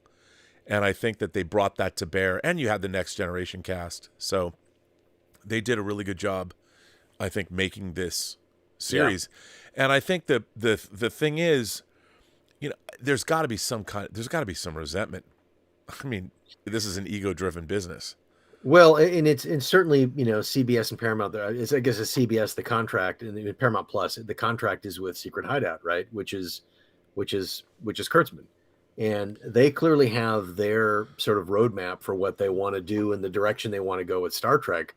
And season 3 of Picard isn't it? It's kind of it's much more aligned with the previous sort of Berman era of Star Trek, and I just don't think they saw it coming. I really don't think they saw it coming. But it's fascinating to me that you said earlier that, that Strange New Worlds came out of Discovery, which is true. But I think if you would ask any serious fan, if anybody'd asked you and I, like, an obvious thing to do would be a Captain Pike show. Right. That was so obvious. If you're gonna go into that era and you're gonna go with the Enterprise, the Pike character from the feature films, from the Abrams films, was one of the great things about those films. Yeah. Bruce Greenwood is to my mind the greatest thing about those films. Oh, he nails it. He absolutely nails it. And it's like a Pike show made perfect sense. In Star Trek 09, there's that great line where he says, your father was captain of a starship for 12 minutes. Yeah. I dare you to do better. Or whatever I dare you to do better. And that was, I wish that movie was full of stuff like that. Yeah. Yeah. Agreed. But we'll see. It'll be really interesting. When it comes right down to it, Alex Kurtzman can do whatever he wants. Secret Hideout controls the franchise, and for him, his name's all over this show. But it is pretty telling that he has not gotten out in front. Like, how Hollywood works. Normally, if you're part of a team and somebody that's part of your team does a great job, great producers would stand out and take all the credit in the world. Right. And you bring that person in and go, okay, and now I've got an asset here. Now I've got a real asset here, and we can use that asset to our advantage, right? But I do wonder if there isn't a little bit of ego and a little bit of resentment going on. It's and the internal studio politics. There's got to be some of that going on. Yeah, Terry hasn't really. The way it works is he finished this show a long time ago.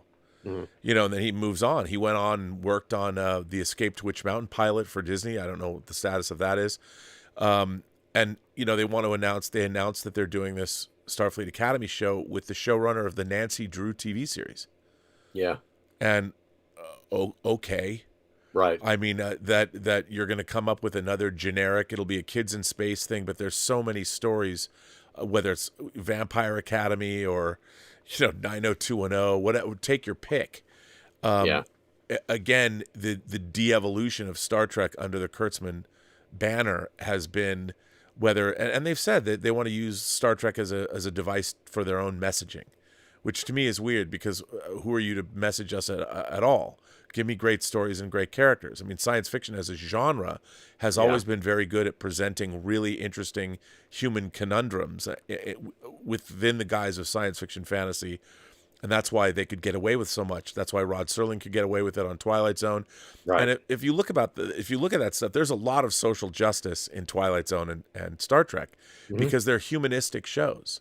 And anybody that is a humanist that believes in humanity believes in all of humanity. So there's messaging that people might call woke or whatever, but really it's the way it's presented.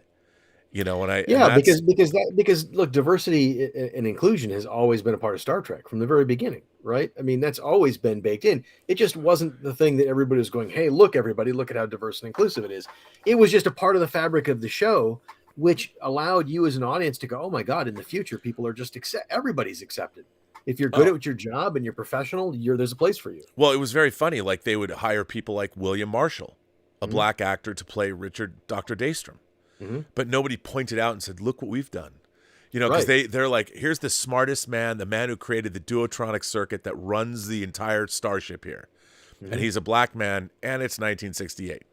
And it wasn't even a thing. It wasn't. They didn't, because they just did it. Yeah. They weren't making and no one else was doing this. Percy Rodriguez, who plays the Commodore of a starbase on Court Martial. He was badass. Yeah. His voice, and he was awesome. Mm-hmm. And these people outranked Kirk. Percy Rodriguez, and they didn't say anything about it. They never mentioned his race. Right. They would just cast a badass black actor.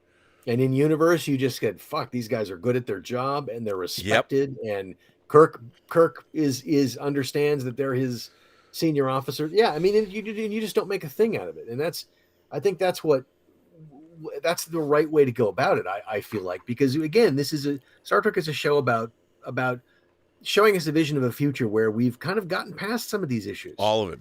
Well, like, that's why the Expanse is so good too, in terms of their portrayal of people. They're not. Yes. Look, the people that are doing the real work, they don't need you to point at them and go, "Oh, you guys are so."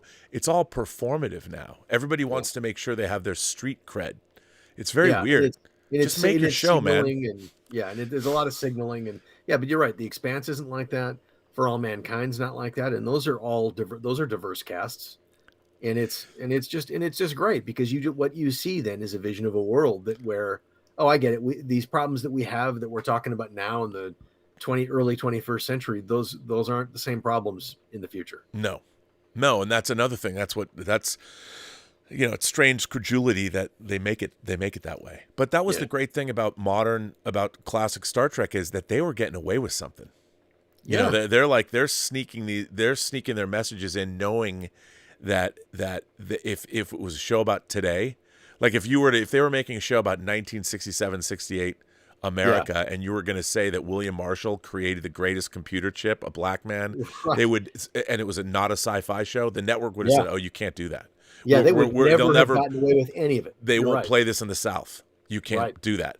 But if it's in the future, in the 23rd century, you can do whatever you want, and they did. Yeah. And they weren't asking anybody to. Gene Roddenberry just knew. He's like, you know what? My future is inclusive, because that's the way the human future is going to be. And it mattered. Oh, when Michelle Nichols was talking about maybe leaving the show early on, Martin Luther King Jr. basically took her aside and said, you can't leave the show. It's important that you're there. Well, famously, Whoopi Goldberg talked to LeVar Burton and said, I want to be on Star Trek. And she was on the second season. They couldn't believe it. They're like, she's an Oscar winner.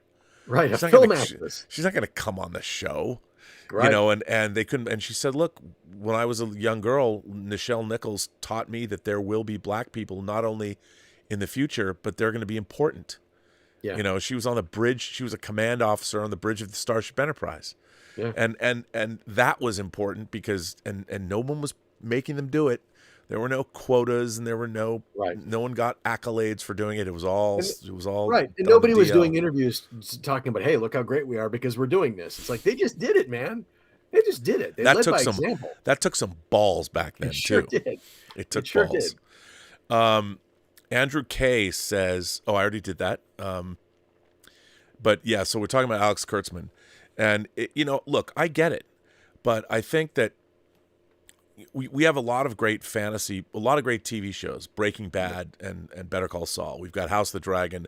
I would like to see Star Trek restored to being, yes, an action adventure science fiction show, but to be the Tiffany standard of science fiction on TV.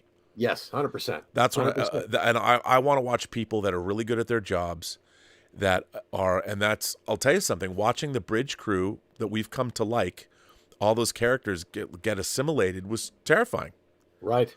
I kind of I have a crush on Miss Chestnut. I got a crush on Sidney LaForge, and watching her turn into I'm like, oh man. Well, and was it Tavine, the Vulcan, getting killed a couple episodes ago? It's like, that hurt, and we've only seen her for 5-6 episodes, and it's like, but she was good at what she did. She was competent. She was part of that crew. She was an integral part of that starship's family, right?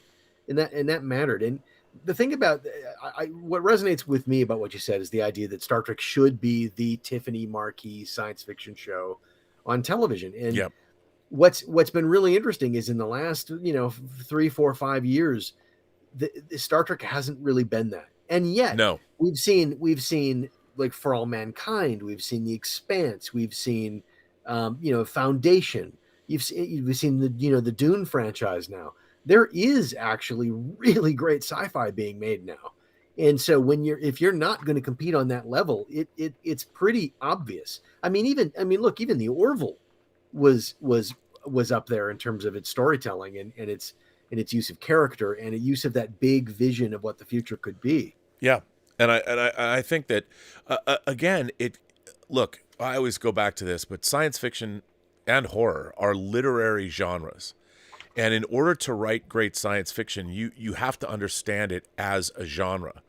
And I feel that what we're getting is, more often than not, we're getting a generic, I don't know, workplace show. The characters on Star Trek Discovery and Strange New Worlds, when they have conversations with each other, I feel the conversations could be a part of any show anywhere. Yeah, they're set in the present day. Yeah, they're just being transposed into a science fiction show. And the problem then is that the science fiction of it all, it doesn't work, because the people that the writers have no familiarity with science fiction. Look into science. I mean, hell, you can go to Wired magazine and come up with a concept. You know, it's like Peter Gallagher in the Player. When someone says, you know, he's a studio executive, we don't even need writers. You know, he opens a magazine. He's like, look, here's a teacher in the ghetto helping kids. You put Jimmy Smits in it. And you got a sexy stand and deliver. You know, and that's. I feel that what's really missing from modern Star Trek is the science fiction of it all. Yeah. Where's my 11,000 mile long space amoeba invading the galaxy? Where's the Doomsday Machine? Where is a civilization that has been that is beholden to Landru, right? You know, an AI that's taken over, or a civilization that's fighting its wars with computers rather than, because real war is messy, right? So you know, you have a moral conundrum that like, hey, look, this is less violent, it's less bloody, but yet the body count is just as high. Right? Yeah, I mean, 5,000 people died this afternoon. They all have to report to disintegration booths tomorrow, right? Because if they don't, they'll shoot real missiles at us. You know, right. I mean, it's horrifying, and those were done in the 60s. Yeah, you know, I mean, there's a great, actually, it's a Next Generation episode that people don't talk about much. I want to say it's called Man of the People, and there's this politician that like feeds on, is feeding on Deanna, like mind raping her in a way so he can have the wherewithal to negotiate peace treaties or whatever and save these. And Picard's like, what? This is horrifying. You can't do this. And he's like, well, you know, it's so one person. I'm feeding off one person. One person might die, but I'm going to save a planet. Right. Picard's like the needs of the many outweigh the needs of the few, right? Yeah, it's like that. Yeah. And it's horrifying. We need more of that. Right. And like you said, when you're basically telling a story with contemporary characters that could be a contemporary drama set anywhere. And I'm thinking, that doesn't scream Star Trek to me. And the thing is, the problem is the science fiction is just window dressing at that point. It's like, look, we've got to tribble everybody. It's Star Trek. And it's like, that's not what makes Star Trek. No. Star Trek is more than just tribbles and having characters with pointy ears in the background and having guys run around with phasers. It's much more than that. Yeah. And we need great science fiction now more than ever. I mean, we live in a world where we don't have the ethics to control our own advancements in AI and medical technology, biotech, CRISPR, whatever, and we're on the verge of some crazy stuff happening. We need science fiction right now more than ever because we for the first time, I feel like, in this decade, we live in a science fiction world. Yeah, we live in the science fiction world. Like, make no mistake, it's here, man, and it's only going to get these things that we're talking about with, you know, mRNA and renewable, you know, renewable energy and cars, that electric cars and you know, AI and algorithms and space flight, that you know, legitimate space flight to Mars. That stuff is only going to accelerate. We're only going to be seeing more of this in the coming years. Yeah, I mean, in the next few years, we're going to be seeing this stuff. So we right now we live in a science fiction world, and we have to come to grips with that. Well, that's why a show like Star Trek, there's no better place to explore these ideas than especially in our politically charged environment. Yeah. Like if you wanted to do, I don't know, some sci-fi version of a gun control story, or address book banning or the abortion issue, you can do it now more than ever with the reason that they would do things within the fantasy context back in the 60s was because people would lose their minds. Well, now people are losing their minds again. So let's attack these issues. If you want to make an issue-oriented film or you want to do some messaging, do it in the context of a science fiction show and give us a science fiction concept or a situation that's metaphorically dealing with what it is you want to be dealing with. And it can't be preaching at people, whether it's from the right or the left. You can't be preaching at people. I think the thing that Star Trek was always great at is saying, listen, here's a controversial situation or a controversial issue, But we have to break it down. We have to stop talking in the rhetoric and the buzzwords and stuff. We have to break it down and go, wait a minute, at the heart of this is a real problem that's affecting real human beings. How do we solve it? And yes, it's complicated. And yes, it's a there's no perfect solution, but how do we work together to overcome this situation and make the world better for people at the end of the day? That's what science fiction is so good at. And what's happening now is so much of this stuff is just being used by writers to preach at people. Yeah. And then and also that's not good storytelling. Right. You know, you can't tell people what to think. You have to make them think. That's exactly right. And that's what Star Trek has always done. And the great stories do that. They don't tell you what to think. They give you things to think about. 100%. You know? So let's see. Alex Detman says, I admit it. You were right. This season has given us a new spin and feel that can be a blueprint for more successful Star Trek content in the future. Well, what's interesting is the good Star Trek content already exists. You know? I'm getting a flashing auto desk there. Yeah. Who knows? Could be. Hopefully, it'll get back to where it was. And I'm seeing it's still. Oh, there we go. Yeah, we're back. Scott Bartholomew says, Rob, you need to do a weekly YouTube show that analyzes a single episode or story arc of Trek from TOS to Enterprise in the movies. It would be badass. Well, let me tell you, Scott, I am starting, probably, I was going to do it this week. I'm starting a new thing called 10 in 20. So it's going to be RMB's 10 in 20. So it's going to be 10 things in 20 minutes. So I'm going to go over, the first thing I'm going to do is it's not going to be a single episode, but I'm going to start with the first season of Star Trek because people are always asking me how I can't watch every episode of Star Trek, but I'd like to watch enough that I understand what the franchise is all about. So I'm going to start doing lists of things that are, if you want to understand something, here's an overarching primer that you can follow. Now, it's not definitive and it's not all the best. It's 10 episodes that if you watch them, you will grok Star Trek after that. If you're a Heinlein fan, you know what grok means, but you will grok Star Trek after watching my 10 in 20s. So it'll be a 20-minute show, but I'll rifle through 10 episodes from the first season, the second season, the third season, and then go from there. But I'm also going to do what are my 10 favorite Stephen King books, or what are my 10 favorite, songs. So I'm going to do those. They're going to be fun. Wait, I just lost where I was. Christopher Mays says, why did the Borg need Picard to modify and propagate the DNA mods? Why couldn't they inject a human drone with DNA mods and breed their own Jack internally? That's a good question, but I would say that maybe they just couldn't. Maybe it had something to do with the way that Picard was initially assimilated. And it could be that maybe it was just a test. It was, maybe they didn't know it would work. Right. But infecting Picard via Locutus, they look to see, will it work? Will that pass down to Jack? Because if that then indeed happens, that opens up all kinds of possibilities, right? Yeah, and we don't even know. We have seen a Borg baby. There was a Borg baby in Q-Who. But that's a good question. But here's my philosophy about this kind of thing. Since it happened the way it happened on the show, that's how it happens. The reason that it didn't happen any other way is because it couldn't. Now, we might not understand why it couldn't or why they didn't do it, but when you're watching, it's funny because this is when, I love this. When I was growing up as a Star Trek fan, I say this every show, but the Best of Trek anthologies. And they had this Leslie Thompson, Star Trek Mysteries Solved. And they would ask questions like this, and they would go through and try and explain or rationalize. But if it didn't happen, like people are always saying, like the cloaking device that they took off the Bounty, why couldn't they have broken that cloaking device? Well, it was 100-year-old technology, and no one necessarily. They're probably looking for new technology, new cloaking technology. Who knows? Maybe they could have broken it if they had time, but they weren't able to. At least in the amount of time we saw, which was literally seconds. Yeah. And then you'd have to have people.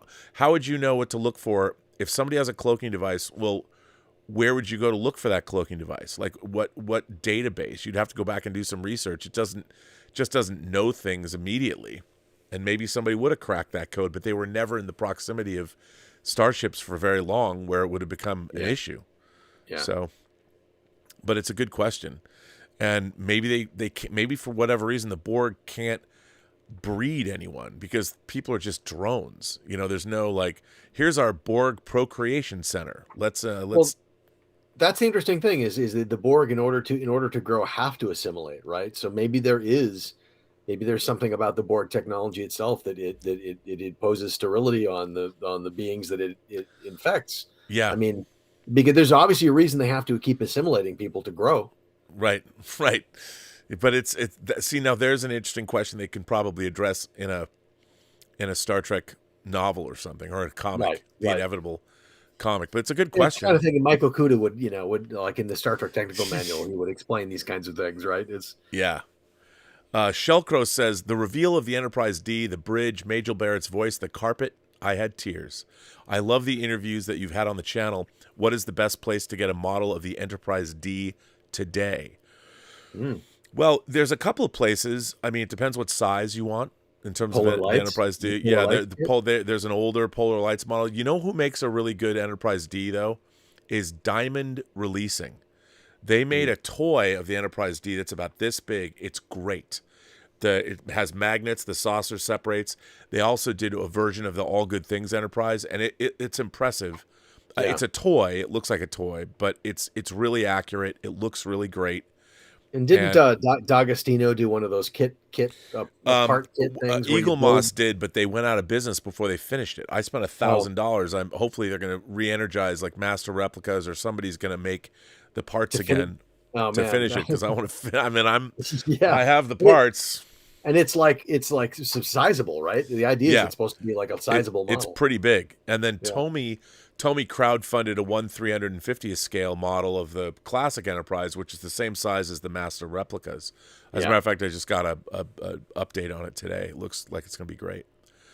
But I would go for that. I really like the Polar Light. I mean the toy, the Diamond Select toy of it. And you can still find it. It's really cool. And then the All Good Things Enterprise, because it's big enough. And it's fun you can pick it up and play. If you have a big Enterprise, you always want to pick it up and play with it. So and if you're a modeler, you can always take it apart and paint it the way you want it and get all the little detailing in and customize. And MR Mister says, from Logan, you're renewed after Shaw dies. In a galaxy far, far away, Obi-Wan Kenobi says, it's like thousands of Trekkies cried out and then were suddenly silenced. I feel something terrible has happened. For the love of Shaw, how many people were pissed? Going, no. Elizabeth was going, we were watching it this morning. She's like, no. I mean, she turned to me because she really likes Star Trek. She grew up with Star Trek, and she turns to me and she goes, are you telling me there's no more of this? I said, well, there's one more episode. She goes, I know that, but and she was perplexed. She's like, why wasn't Terry just given enough? I mean, people are going to be, all I can say is that I know. If you like this, the end of next week's episode, people are going to be really pissed that there's no, because it's teed up, man. I know. By the way, I just want to say for everybody out there, there is a post-credit, it's a mid-credit, there's a mid-credit scene in the final episode. Yeah. So watch the credits all the way through. That's all I'm saying. That's all I'm going to say. I posted on my social media today that I said if Paramount doesn't release Picard in 4K Ultra HD, I'm going to lead the riot. If Paramount Plus allows Terry to do more 25th century Star Trek, I'll buy a lifetime subscription to Paramount Plus. Well, I think a lot of people feel that way, man. Well, I would think if nothing else, as a showrunner, Terry Matalas proved that he really knows how to control budgets. Yeah. And on this Sean Tretta interview that you're going to see, Sean talks a lot about how they were able to accomplish things on 12 Monkeys, and how people told them they couldn't do what they were going to do, but they were able to do it. And, that's a testament. Terry's a humble guy, and I don't know him that well, to be honest. Mm-hmm. But hearing what he's done from other people, the man knows how to produce television. And his talent is bringing together really, really talented people. He directed this episode. So he directed the next episode too. Yeah. And I really thought that this episode was beautifully directed. Yeah. And he really, you know, he's done such a great job. I mean, I'm privileged to know him. You know, and everyone thinks like, I'm not promised anything. He didn't promise me a job. He didn't give me money, even though he took a picture. It's just not how Hollywood works. I've never worked in TV other than on Femme Fatales, where I directed 5 episodes of Femme Fatales and edited them. That's my only experience working in television. Even if Terry promised me a job, what job would it be? A PA job? Like, I can't be in a writer's room. I'm not WGA. You know, I could edit, you know, I could be in the post-production, but there's nothing I could do. I've tried to explain to people that's not how TV works. Right. You don't just get hired. And like you said, that photograph. I mean, I was there when you guys took that photograph. That was a joke. Well, what was funny was we were doing it. It was Terry goes, "Oh, let's make it funny," and he was the one that pulled out the billfold, and I was like, "Can I have that money? Because I could use it." It was funny. I mean, it was people like, "Yeah, you're a paid shill." It's just that's not how Hollywood works. We were all laughing. That was at the premiere after party. We were all laughing when you took that. It was hilarious. That was hilarious. It was funny. It was hilarious. But Mister, that's very funny, and you're absolutely right. I mean, all those people? I just saw Elizabeth. No. I know. I feel the same way, man. The withdrawal symptoms are going to be hard to deal with after this. But I will say, by the same token, I'd given up on this kind of Star Trek. I'd really kind of come to a place where I thought, you know, Star Trek is going in a direction that I just don't really feel like I want to go with it anymore. And I'd kind of resigned myself to that. And all of a sudden, this season happens, and it's. If I'm hoping that Paramount, I mean, look, money talks and ratings talk, and I'm really hoping that Paramount will see the value in continuing this in some way. But even if they don't, I look at this season as a gift. I never expected it. I know.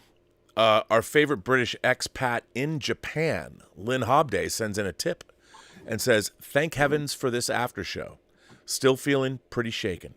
Great episode, and I'm pretty cynical these days. Many tears were shed in the last scenes, but some very funny jokes throughout that really worked. Surprise cameo, too. Wow, let's talk about that. Shelby, huh?" yeah, Admiral Shelby. And like you were talking about earlier, you know, she doing what she shouldn't have done. Right, but I can absolutely. I mean, that's realistic to me. I can see the idea that, like, as someone who spent their life, their career trying to figure out how to defeat the Borg would go, well, you fight fire with fire, right? You use that kind of swarming technology against them. It makes a logical sense that someone would go down that rabbit hole and be so focused on that they wouldn't see the bigger picture and realize, no, you just introduced a vulnerability. And you know, I mean, obviously we see her get shot by her own crew. And what's going to be really interesting to me is again, if this future keeps getting explored, is how many senior officers, how many people over 25 and 30 ended up dying in Starfleet. Your admirals and your captains and your you know, I mean, it's did they kill them, or did they hold them someplace? Like, what do they do? Well, we've definitely seen a lot of people get shot, right? And they actually say, you know, eliminate all non-assimilated, right? And so the decapitation strike. Oh, but I mean the changelings themselves. If like Tuvok's a changeling, is Tuvok alive? Right. Are some of those people still alive somewhere? And you have to. I mean, I don't know. Right. And they could do anything, right? They could do anything that they wanted to do. But it does open up some really interesting storytelling implications. By the way, Lynn goes on to say, just wanted to voice my appreciation to Star Trek fans in North America. I didn't see one spoiler on Twitter. We don't get the episode until Friday morning here in Japan. Listen, that's why I wish people would understand, like, if you're gonna accuse me of something like posting photographs on Reddit, I can assure you I don't do that. I don't have to do that. I get my kicks elsewhere. Like building 4.5-foot models of the space battleship Andromeda from I'm not posting pictures on Reddit to spoil shit for people. Right. I've been sitting on the joys of this show for 8 months. Yeah. I haven't said shit to anyone. And by the way, that's the remarkable thing, is there are a lot of people who knew. I mean, you and I have seen, we've seen a lot of these episodes early on, and you were one of the first to see all this stuff. But I mean, even the people who worked on the production, it's remarkable how they kept most of this stuff secret. Oh, I will tell you, Doug Drexler showed me pictures. We were at a Mexican restaurant, and he goes, "What do you think this is?" I'm like, "Dude, look, these are pictures of the Enterprise D bridge." He goes, "Yeah, but what do you think it is?" I don't know. Is it James Cawley? Is it in Ticonderoga? What are you building? And he goes, "It's Picard season 3." And I'm like, "Come on." I was like, "No, what are you talking about? Why would they be building the Enterprise D?" And he was like, "I don't know, and I didn't say shit to anyone because I didn't know. And when I first saw this, when Bay 12, and what's funny was Terry even asked me, he goes, did you get any of the Borg connection, which it's all the way through the show. Yeah, they layer it in. I was like, no, it could be paw wraiths, it could be this, it could be that, and I was thinking it could be any of these things. It didn't occur to me that, because I wasn't thinking that Jack was connected to the Borg. So it's all, I'm thinking about changelings, and I'm like, well, and that's the thing is, once they revealed the changelings, it's like then your brain goes down that direction, and it's like, no, man, it was great, and it happened at exactly the right time because it kept you from going digger. I mean, when we finally saw that face, I was thinking, God, could that be Armis? That's what I love. I love that people it's Armis from Skin of Evil. Right. It's the black oil slick that killed Tasha Yar. I'm like, okay, no one in their right mind would bring Armis back. I'm Armis. It is. But he's still out there, and you go, could that be right? Right. And then you think about, it's the conspiracy aliens from, which no one ever knows what happened to them. And Terry made a good point. He said in an interview, they kill their hosts, so you can't. Yeah. You start taking over, people are going to die. But I do love the fact that Conspiracy, at least the first half of Conspiracy, is one of my favorite Star Trek episodes. Yeah. And then it just gets goofy. The whole Riker eating the mealworms and all that shit. And it just gets goofy. But But no, they did a really good job, I think. They certainly layered everything. And look, obviously somebody's going to get it. Like somebody's always going, somebody's always posting a 15-minute long video where they're analyzing and I think it's this or that, and somebody's going to be right. But the bottom line is, as a viewer, I was, just immersed in it. Like yes, everything was very well layered. I mean, all the kind of hints and clues are there. I mean, for God's sakes, the closing credits had all kinds of stuff that was relevant to later episodes, but they were so out of context you couldn't guess. Well, what music is over the end credits? Right, the First Contact theme. Right, exactly. When the Phoenix done, it's like, I know. It's all there. It's all there. All there. Oh, I love the First Contact theme. Do you? Even the graphic, by the way, even the graphic that was finally relevant in this episode, which is like the transmitter and the receiver neurons or whatever. That exact graphic has been in the end credits of the show every episode, and it's like, what is that? You couldn't know. No, look, I have to give them credit. It's really smart what they've done. Well, they hit it all in plain sight. It's all there. Yeah, they sure did. So our own resident historian, Darth Plato, has sent in a bunch of tips, and I'm going to read these. Okay. Hey, Rob, do you recall last week when I asked you not to say what I thought was going on with Jack? Called it. On another note, is the face, the Borg Queen, really? The oil entity, Armis, would have been more interesting. Would he have been, though? No, right. I mean, he literally was a puddle on a planet. Right, but so were the changelings. Well, they were a whole ocean. The Great Lakes an ocean. Armis is just a puddle. Right, it's true. I mean, come on. Would you rather be in? And they've got Odo in a Natalie. He's a Natalie dressed Odo. Darth Plato says, are they going to explain the connection between the renegade changelings and the Borg Queen? Unless this is explained, it might just be a mystery box. This does need to be explained. They really don't, but I think that they've implied that they're in cahoots. They're two people that have beef with the Federation, two factions, right? And they teamed up to I think that it's kind of right there, And as you said, Vadic is just trying. All she wants is revenge.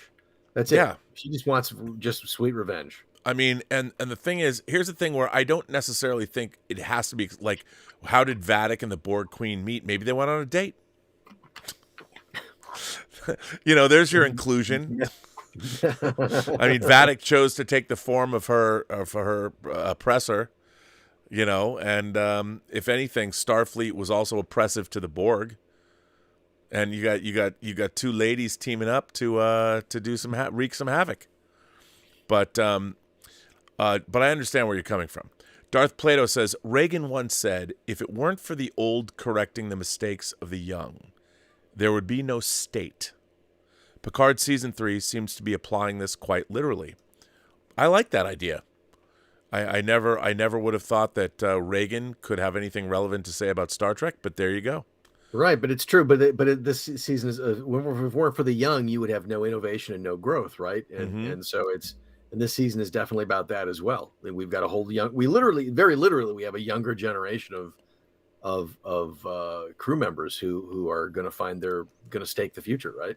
And what I love about what Terry and company did with these the bridge crew is they're all really good at their jobs. They're young people that put in the time. They did the work. They went through Starfleet Academy. They're capable, and like you'd pointed out early on in episode 4, when they're getting out of that nebula, when they're spitting they're all in sync. Yeah, they're all talking. They're all each other, talking very Robert together. Altman-esque, and they rescue the ship, and that's something that I found desperately missing from like Discovery.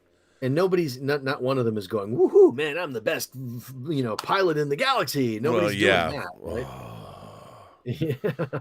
The thing is, everyone who's piloting a starship is the best pilot in the galaxy. Right. They don't have to say it. That's why they're there. They're the best. You don't of the get best. that job. You don't get that job without being great at it. And now this is interesting. Darth Plato says, not to be a nerd, Rob, but VOX is pronounced WOX. The V is said like the W, and the O is a long vowel sound. Whoa, come on, man. How am I supposed to know that? I don't speak. Is that Latin? I mean, but that's very WOX. I mean, what about Vox? How does what about Vox Populi? Like, whoa, is it Woax Populi? Is that? I mean, that's interesting to know. I wouldn't know that, but whenever I've seen it, but that I'm sure you're absolutely right. I would not presume to debate you, but Woax would be. I mean, then if I were to say that this episode's called Woax, people would be like, "What?" I mean, because we speak English. I can't. Right. It's hard. It's hard when, but you're right.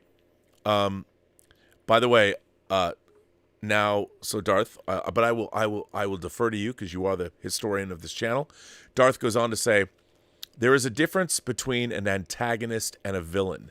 I have been saying that forever. I've always said that. Star Trek doesn't have necessarily villains. Star Trek has always had antagonists. In Q-Who, the Borg were an antagonist. After that, they became the villain. Well, I don't think the Borg and Q-Who were villains. I think they were antagonists because the Borg are not. I think a villain is somebody who chooses. The great villains always think that they're right. They think they're doing the right thing. Yeah. And mustache twirling villains. I mean, you always want something nuanced. The Borg are not. Until they gave us a Borg Queen, until we saw that they weren't really anything. They were all Borg are victims of some kind of a accident, some kind of technological mishap that consumed a civilization that spread out into the galaxy. It's a terrible mishap, but so you could argue that the Borg are like you talked about them being a virus, and it's also they're like a cancer. Locusts. They're plague of locusts. Right, plague of locusts that has to keep growing and devouring new hosts, new areas. I mean, somebody asked me once. I have an idea about what if. So we've seen the results of whatever caused the Borg, whatever happened.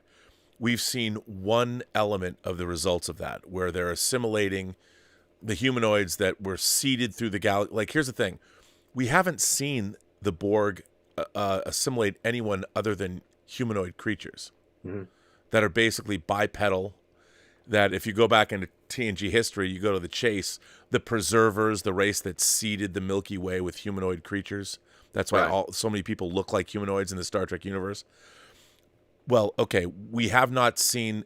Well, what happens if a Borg somehow was able to assimilate some other kind of life? Like, is there sub-microscopic Borg? Have they assimilated? What if there's like the nanites? I hate to bring this up; it's a terrible episode, but home soil.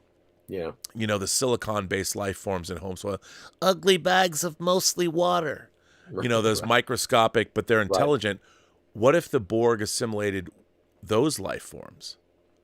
Or what if the Borg assimilated like the giant space amoeba in the Immunity Syndrome? What if I would think that an 11,000-mile long spacefaring space amoeba that all it does is consume energy, that might be fairly useful. Well, you could also, it's interesting too, because if you look in nature, I mean, if obviously the Borg, the idea of the Borg queen came from the idea of insects and the hive mind, that kind of thing. But in nature, insects also have parasites. Yeah. Right. Insects have parasites that take advantage of them. So what if there is some kind of a species that is parasitic on the Borg? I mean, that would be an interesting storyline to explore. Yeah, I mean, and that's sort of that's where I was going to go with this. Is that I've had a few ideas about how do you make the Borg somehow? They're played out. Yeah, we don't need to see another Borg storyline. Just like I don't necessarily need to see Batman fight Joker again or whatever. Right. But there are interesting ways to, like what if the Borg, one of my favorite, to speak of Star Trek, 4 of my favorite science fiction novels of all time are David Gerrold's War Against the Tor series. And David Gerrold famously wrote Trouble with Tribbles. He's also a great science fiction writer. Yeah. And he started this series like George R.R. Martin, never finished it. He started in the 80s, 40 years ago, never finished it. The premise of the series is that Earth is being invaded by an alien ecosystem that is terraforming or not terraforming, whatever it is. It's transforming our own planet from beneath us. The ecosystem's 1 million years more advanced than ours. Yeah. It starts out from the equatorial plane and moves outward and is consuming the planet. Yeah. And so humanity has to figure out how to deal with that. And there's only 4 books. Every time I pick the first book up and I read the first 10 pages, I'm locked in, man. And I've never read a series of books more than I've read this series of books. David Gerrold's never finished it. It's only 4 books. He's continuing to work on it though. But the last book was published like 25 years ago. Yeah. And it's interesting because Alex Garland's Annihilation is a little bit like that's Jeff Vandermeer's Southern Reach trilogy. Yeah. So Annihilation is really fast. I have the Southern Reach trilogy collected into one book. It's really good. The movie, he was trying to the problem with that series is maddeningly not giving you answers.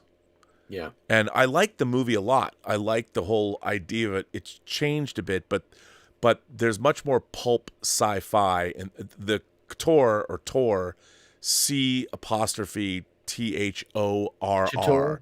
Yeah, Tor. Yeah, it's something like that.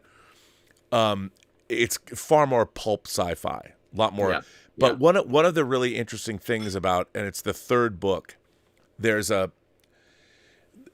one of the points of the novel is when the Earth is being consumed, humanity has to undergo what's called mode, or the military mode training that was based on like EST in the 70s. We have to change our way of thinking in how we approach our daily lives. Otherwise, we're going to all die. And he does a really good job of weaving this within the science fiction concepts of the book. And the book is they're wildly entertaining. Yeah. And I can't help but think, every time I think about that, I always think about the Borg. How do you make the Borg different? And what if the Borg are submicroscopic? And they kind of did that because the way they're presented, the way Maurice Hurley, who created the Borg, he wrote them as Cybermen, we're just zombie robots. And it was done as but the way Rob Bowman directed it, and Rob Bowman began his career directing TNG. He was very young, and he brought this horror element to the Borg that was really terrifying. I don't think Maurice Hurley, the way it was presented, the way they designed the Borg, made them right out of the gate, fearsome and terrifying because they did not care about humanity. They just walked right by you. We're on the Borg ship, and the Borg don't give a fuck that we're there. Right. You're irrelevant to them until you're not. Yeah. So, Anonymous, maybe Darth Plato, but Anonymous says, seeing Shelby return gave me flashbacks of being a kid watching The Next Generation. Lieutenant Shelby told Riker that they should surrender, but Commander Riker angrily said, Mr. Worf, fire. Then we got the to be continued message, and the kid me, was traumatized all summer. It's true. That was a long summer. Yeah, that was a long summer. I mean, that was one of the great, cliffhangers of it. It was Who Shot JR, and the best of both worlds. I was in college when that happened at the University of Wisconsin, and man, everybody was talking about it. Not just students, but like teachers, and like you'd go to, you'd hear people talking about it. You go to a restaurant, and you'd hear people talking about it that you wouldn't think would be watching Star Trek. It's funny. I don't remember. I had met a girl that lived in San Francisco, and I forget her name. She's beautiful brunette, and so I go to San Francisco to meet her and hang out. And before I got to her place, like I was meeting her, after she got off work, I was sitting in a park. I think it was in Golden Gate Park, because why not? Star Trek 4, right? And I was reading. It was some newspaper. I don't know if it was a San Francisco newspaper, and it had this huge article speculating on what was going to happen. And it was like this publication, like the San Francisco Examiner or something, the last place you would think that would have some erudite article about what's going to happen after Best of Both Worlds, what's going to happen in part 2, what's going to happen to Picard. And it was a sunny day, and it was beautiful San Francisco, and I remember reading this thing going, I can't believe this magazine or this newspaper wrote this long, in-depth article about what's going to happen at the end or the next episode of Star Trek in the fall. And I'm like, wow, man.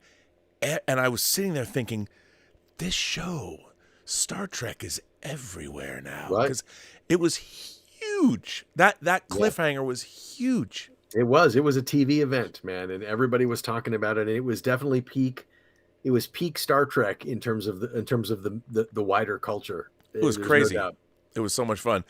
Darth Plato comes back and says, weren't the Borg originally supposed to be an insect race as the big bad, and the hive mind carried over? I read that somewhere. I've never read that. I mean, I can tell you a funny story.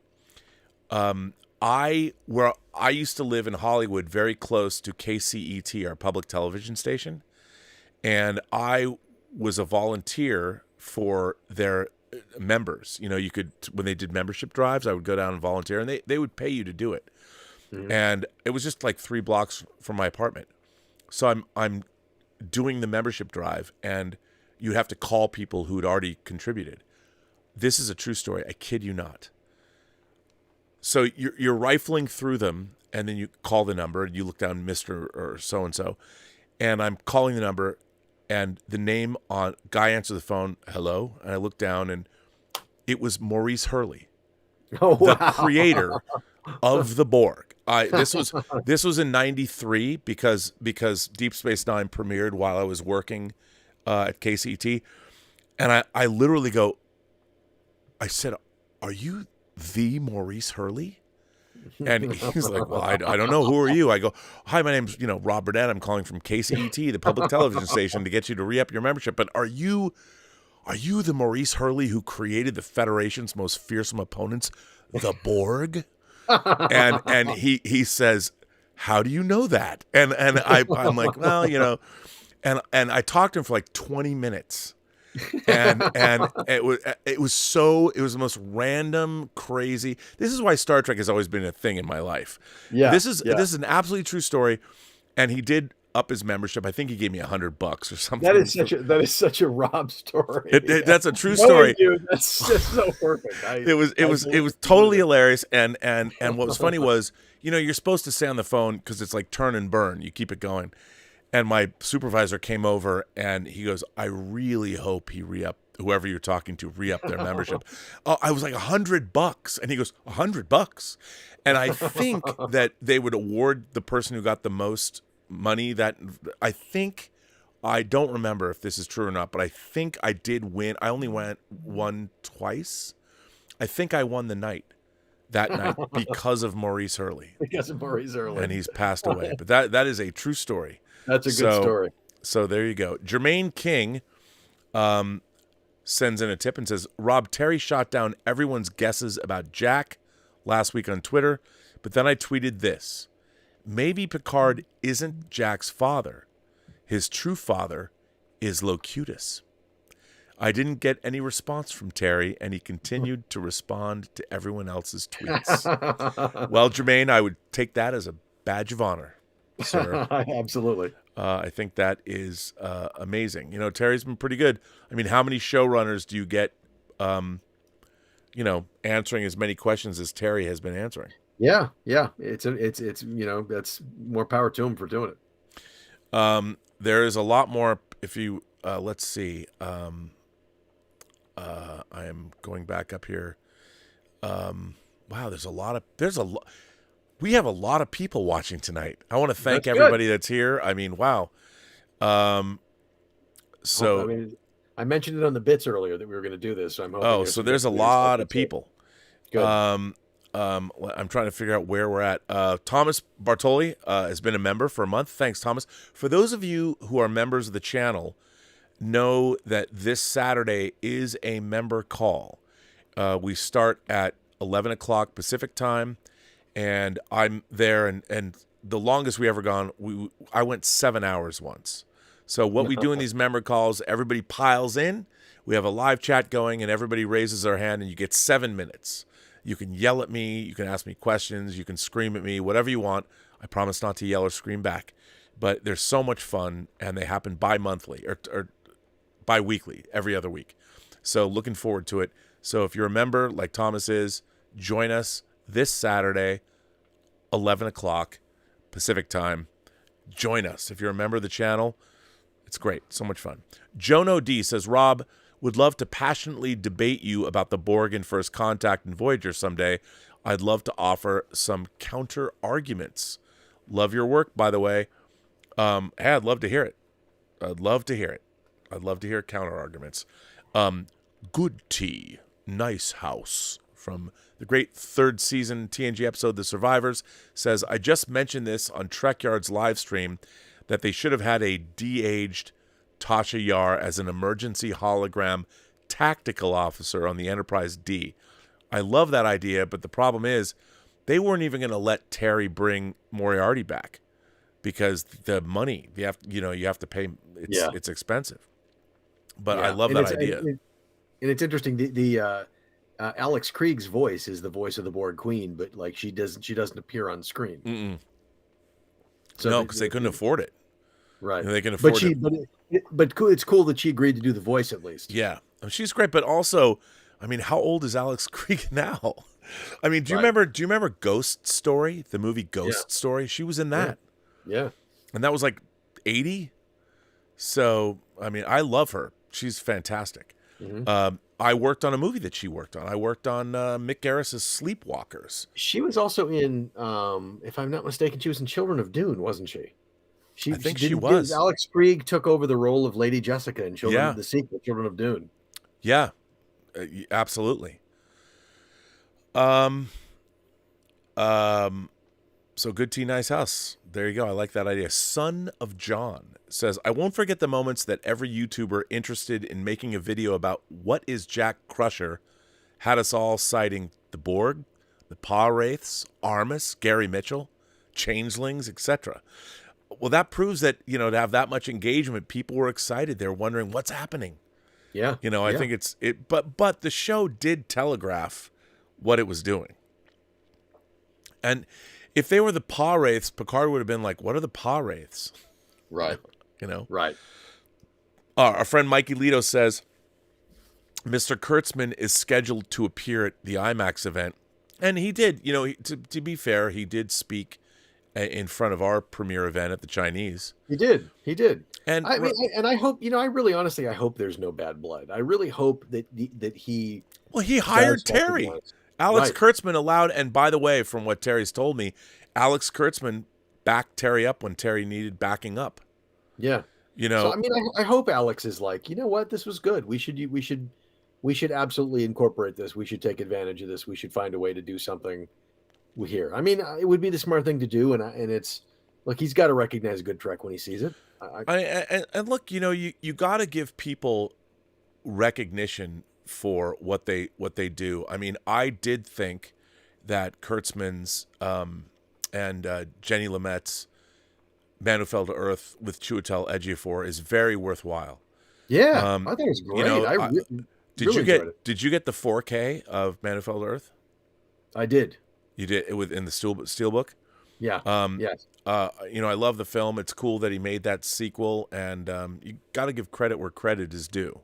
100%. So, you know, but I did like all the people wondering. But so, yeah, he did give Terry all the credit in the world. But yeah, if it wasn't for Alex Kurtzman, we wouldn't have this. It wouldn't exist. And the thing of it is there's a place for I think if we're going to go forward in a world, especially on Paramount Plus, where there are going to be multiple shows, I think you can have a show for everybody. Yeah. I think there ought to be a show for the legacy Star Trek fan who's been a fan for a long time, and you can have the show that brings new kids in, and you can do that. I think there's a space for that. 100%. No, absolutely. Our friend James Wallace sends in a super chat and says, "Man of the people, great suspense, and Worf's final reaction sells it." Yeah, it does. I mean, that's one of those unsung, I call them meat and potatoes Star Trek episodes. That's really good, but never winds up on anybody's top 10 lists. It's really There's compelling. a lot of that. Yeah. Nightcrawler has been a member of the channel. Post-Geek Singularity VIP says, "Wow, that episode was amazing. That Borg reveal was awesome. I was mesmerized by that fireworks scene. It looked good. Plus, the data joke was hilarious. Rest in peace, Captain Shaw."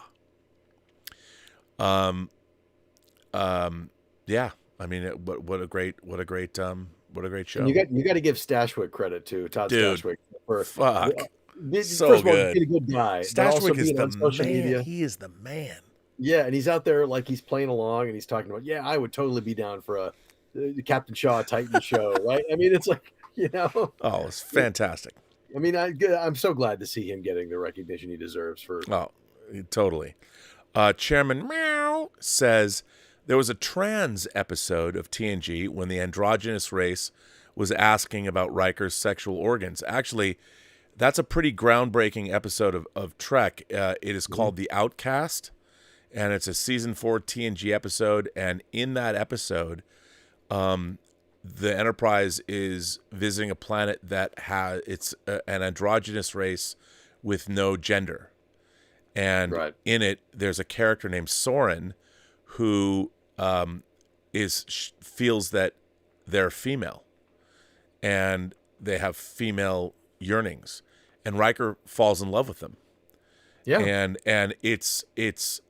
they have this relationship, and then their government or their civilization says, no, you can't. This is terrible. You can't do this, and you have to undergo retraining. Right. And Riker's like, you can't do this, and it's I think it's a fantastic episode. I mean, we're talking season 4 of TNG. Yeah. And the thing is, now I've had friends of mine that are LGBTQ trans friends criticize the episode because they had an actress play this part. So because there's a female playing the part of this genderless person, right? When they fall in love with Riker, it becomes and I said, look, okay, you at the time, if it was a dude and you had it would never have flown. They never, but the episode is awesome. And it has a truly chilling ending. And we talked about last week about the episode of Enterprise too, the cogenitor, which was about a third gender, right? Yeah, and that was also a good episode. And I do think I do think it's important to acknowledge that these things are a product of their time, right? They really are a product of their time. But that TNG episode, you look at it now, and it's like, oh my God, they were dealing with this issue head on. Yeah. And at the end, they're like, yeah, because you feel female, and it's the inverse, of gender dysphoria or whatever. Mm-hmm. And it's chilling because they send Soren back to re-education, and they wind up, I'm okay now. Yeah, and Riker's pained at the end of that episode. It's fucked up, man. And this is, and that's why when people talk about, well, we're going to do our virtue signaling, Star Trek has already done all this stuff. Right. They've already done it in a sci-fi context, really interesting. Cogenitor and what they did with the Trill, especially in Deep Space Nine and episodes like Rejoined. But even the host with Odan, progressive stuff that was 35 years ago. Yeah, and it's the difference between it's like, remember the after school special stuff that was like, and now a very special episode of, right? It's the difference between doing that and just telling the story. And just doing it. And just Star Trek would just do these things, and you didn't even realize what they were doing. Right. It's funny. I have I got to pull it out. I would always buy magazines that had Star Trek covers. One of my favorite things is Star Trek covers on magazines, periodicals that have no business, or it's very odd. My favorite is I bought one issue in my life of Transgender Quarterly, and it's got Jadzia Dax on the cover. Interesting. And it was so funny. I'm like walking, and I'm like looking at this, going, "Oh my God, this is amazing!" And I bought that magazine. I have it. Yeah. And I love that. And there was a great article in Jet, not my usual periodical I would buy, but there was a great article about the representation of single black fatherhood.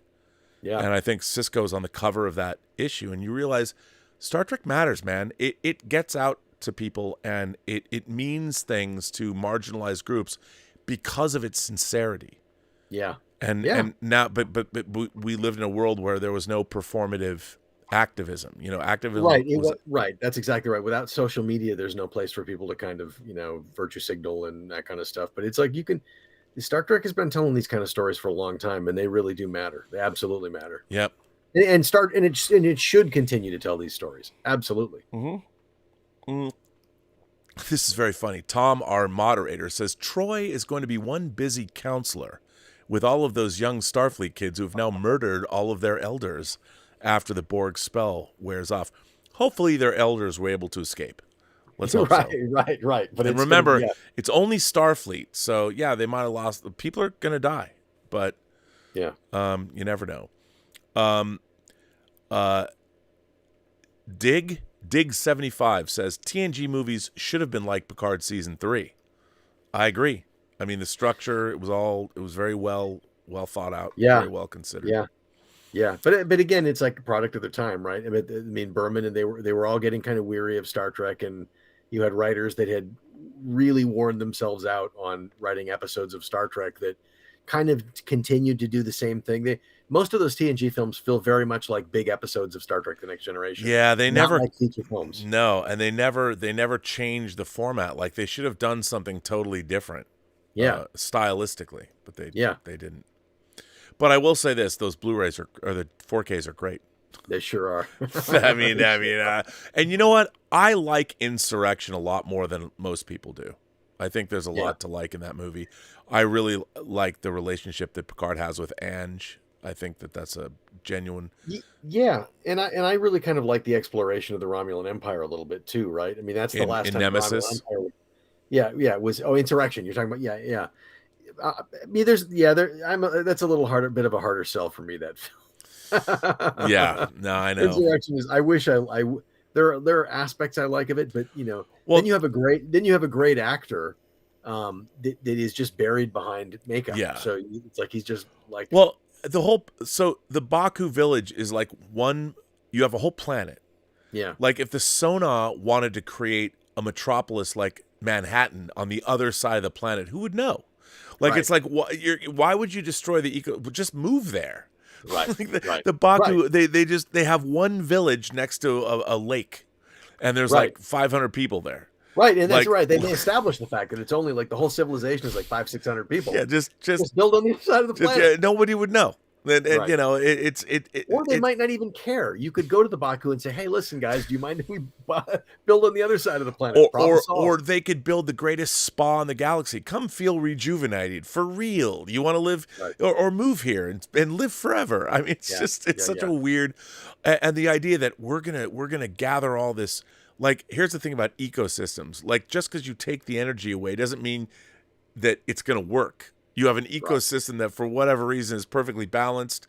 It's like us. We don't understand that the things that you can't see, like oxygen and submicroscopic life forms, they're what make up our planet too. Right. Just because, I mean, we live in such a weird, like, well, we're going to let the elephants go extinct. Well, how do we know that the elephants don't have a part to play that we just don't understand? Well, just think about our own bodies. Think about our own bodies, right? We all have like, millions and millions and millions of microbes and stuff, bacteria living on and in our body at all times. And that's not necessarily a bad thing, because digestion wouldn't work if we didn't have like a microbiome in our gut that made us, that is why we're healthy, right? Yeah. But nobody thinks about that kind of stuff. No.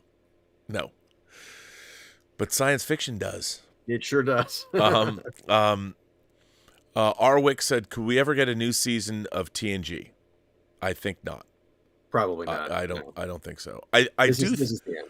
I do think that one of the things that Terry learned making this season is that these actors would make themselves available. I mean, Gates McFadden is 74. Mm-hmm. Michael Dorn's 70. Frakes is 70. LeVar Burton's the young whippersnapper. He's 66. Patrick Stewart's in his 80s, and I think Brent Spiner's 74 too. Yeah. I think so. You think these characters, I mean, these actors must have had according to Terry, most of them had a ball. Frakes is clearly having the time of his life. Oh, yeah. LeVar Burton's never been better. Gates McFadden's having a good time. Yeah. I mean, and by the way, that's one of the best data performances that Spiner's ever given, right? Ever. Because he got to evolve the character. Yeah. He got to revisit all of the incarnations, and then I hope we die quickly, right? Because now he has humor and he can use contractions. Right. Marcus Penner says, hey, Rob, do you plan to start covering movie news on a daily or weekly basis? Really, really missing your outlook on the John Campea show. Stay tuned. There is a panel show that is coming, probably on May 15th, so a month from now. It's going to take a little while to ramp up, but things are, as not Dr. Dealgood, but one of the characters in Mad Max Beyond Thunderdome said, dice are rolling. So we'll see. When you said Mad Max, I thought you were going humongous. No, that's Road Warrior. Right. The Ayatollah of rock and rolla. Darth Plato says the episode could be saying that when the youth are assimilated, it is an analog to how war can claim an entire generation. Don't forget your tips. I got your tips. I got there. I know. But that's true. I mean, there's a lot about how are you going to read the assimilation of the young. Again, metaphoric. That's what science fiction does best. Yeah. Let's see. Alex Detman says, by the way, Marcel, who makes me action figures, Marcel watches Star Trek because of you. And I've been trying to get him into Trek since he was 6. So I told him I would FedEx him to you. Can you really do that? He replied. Well, I'll tell you something. You, Alex, and Marcel are welcome here. If you're in California, I'd be happy to host you both. And I'll tell you, we can watch movies and Star Trek. It'll be great. But say hello to Marcel for me. And, yeah. Good to hear from you both. 200 Watt Studio says, Shelby always lets her ambition override her judgment. Her doing what she did fits with her ego and hubris. Also, if Tuvok and Janeway are not found, I want a 7 show to find them. Stay tuned. That's all I can tell you. Stay tuned. I will say this. Terry tried to use Janeway, but he was told no because she's belongs to Prodigy now. Right. So couldn't do that. Darren L. from Minnesota always says, I miss the carpet too. The 1701D makes me tear. I mean, I love that. I love that. It was great. Tom Jr. Jackson says, Metalis and Geordi gave us the D. The Enterprise D. I love that everyone's cluing in on the dropping the D jokes. It's great. Jay O'Hearn sends in a couple super chats and then says, now I'm pissed. I sent a $2 for nothing. Well, Jay, you know what? I'll single you out. First of all, thank you for supporting the channel. It's not for nothing. It's to support this great content with my friend Bill Hunt and I. We're here talking about Star Trek. If it wasn't for you, we might not be here. So Jay O'Hearn, thank you. I appreciate your support. Lots of other content too. It's true. 200 Watt Studio says, my favorite part was the episode was where the bridge crew made fun of Naveen not speaking in English and laughing smugly. Did they do that? You mean Taveen? Taveen, who's now dead. I think 200 Watt Studio is having a laugh at our expense. Skelton loves Strange New Worlds. Says 7 crewmen operating a Galaxy-class ship by themselves seems far-fetched. Any chance we see a crew of old Starfleet veterans working below decks? What about Star Trek 3? How many people were running the Enterprise then? And I would say this. I mean, Geordi, obviously, these are the Enterprise D has a much larger computer. And if you've seen there's a great YouTube video about how big the Enterprise D is compared to its crew of 1,000 people. And you can see that on the thumbnail, they have a square of people standing there and just how big the ship is. Right. Yeah. It's ridiculously big compared to its crew. Yeah, it's ridiculously big. I'm glad you know what I'm talking about because I love that video. Yeah. It's like every person on board would have a city block all to themselves. Yes. So, but remember, in Star Trek history, Star Trek 3, I mean, it was Christmas treed out, but Scotty was able to. I mean, the Enterprise that got destroyed. Right. So, I mean, I'm not saying anything, but who knows what's going to happen next week? Maybe a lack of crew beneath lower decks. I mean, resurrections, how long do they last? A couple of days? I don't know. Who am I to say? Who am I to say? Karanjit Betty says, if Star Trek Legacy happens, we need a set of episodes with the Hyrogen taking on Seven and Worf. The Hyrogen are great. The hunter species. I mean, it's funny because Picard talks about them to the right. Was it the Hyrogen that he's telling the cadets about? I think you might be right. I think so that they reference it. You never know. Right. What was the other species from Voyager? This species 8374 or whatever. Yeah. I can't remember what the number was, but they were like alternate dimensional. Yes. They're from fluidic space. Fluidic space. That's right. It's species. Hang on. Why am I drawing a blank? 8472. 8472. I knew it was 8472. See, sometimes doing these shows, I can't recall things live, but 8472. No, I understand.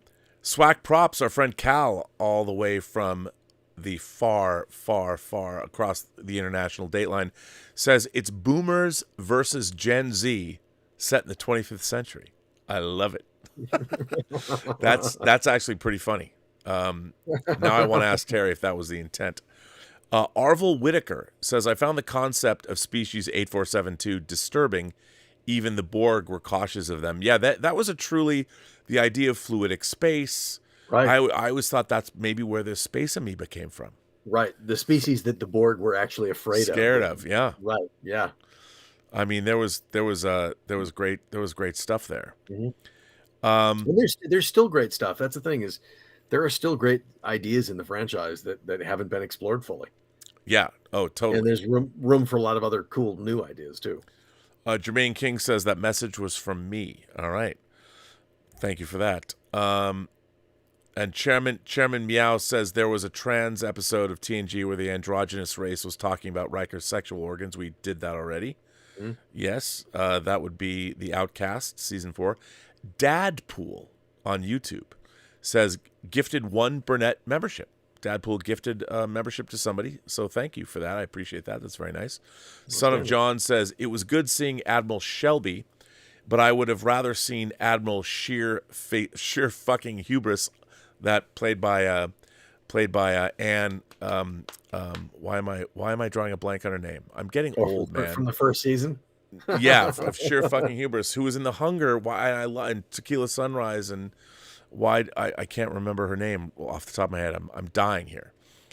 If that happened, I would have lost it. Payback is a bitch. Well, Anne Magnuson's her name. Anne Magnuson, and she's amazing. And Magnuson, the fact that they cast her is incredible. But she played Mel Gibson's ex-wife in Tequila Sunrise. She was in The Hunger. I mean, she's amazing. She was in Clear and Present Danger. That's right. Where Joaquin de Almeida kills her. Oh, I love her. I can't believe I forgot her name. I'm sorry. Eddie Rodriguez says, you know what, though? If they brought her back, that means that they would totally have canonized episode or Picard season 1. Right. I mean, in my mind, that was Shelby. Maybe. I don't know. Oh, Bill, you'll love this. I'll throw this to you first. Eddie Rodriguez says, what are your top 5 modern day sci-fi movies? Modern day. Oh shit. Yeah. That's well, I would say Dune and Blade Runner 2049 are right up there for sure. Let's see, what else? For me too. Yeah, Dune and Blade Runner 20. I mean, there are, that's really interesting. That's really I got a few more. Let me hear what you think. Gattaca. Oh yeah, absolutely, Gattaca. Yeah. Children of Men. Yeah. That's certainly a different kind of science fiction, but it's Her. Yeah. Never Let Me Go. And a movie called Predestination. Yeah, okay, I can see that. Gattaca for sure. I'm right there with. I keep going back to Aniara. Dude, I completely forgot. That movie disturbed me. Dude, Aniara is like the greatest thing ever. Yeah, it like when I saw that is so dark. God damn, that movie's dark. They tried on HBO tried to make a comedy out of it. Yeah, the one with Hugh Laurie. Right, yeah, yes. Dude, Aniara is so good, but you know what? At the end, it has a very poetic, beautiful ending. It does. But boy, the whole show, the ship is cool, a metaphor for the human race. It's like, I have to say that when I first watched Aniara, you're watching this and it's like, okay, they're going. Yeah.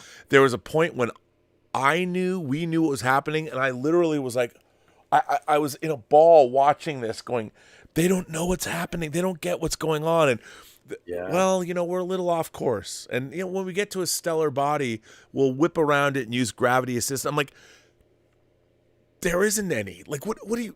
And I mean, I watched that movie like just I couldn't. And Elizabeth, we watched it because I'd heard about it, and she's like, "Why did you make me watch this movie?" This is the greatest movie. The end of the movie. Yeah, I know. That movie. There was just dread. I felt dread at the end of that movie, but man, it stuck with me for a long time. Yeah, there's some other stuff. I would say. I think. It's interesting to say that The Martian. It's hard to call The Martian science fiction. You know what? But I love that film. The Martian is. I especially love the longer version. The extended cut is so much better. It's so much better because I wish that they had made a TV show Donald Glover. I wish they'd made a show about just the NASA people. Yeah, right. You know, where you've got Jeff Daniels and you've got Donald Glover and you've got Ned Stark, Sean Bean.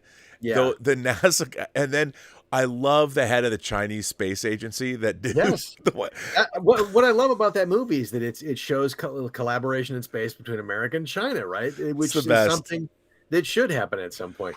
I love it. So in other words, Danny Boyle's Sunshine is a movie I like. That's another great one.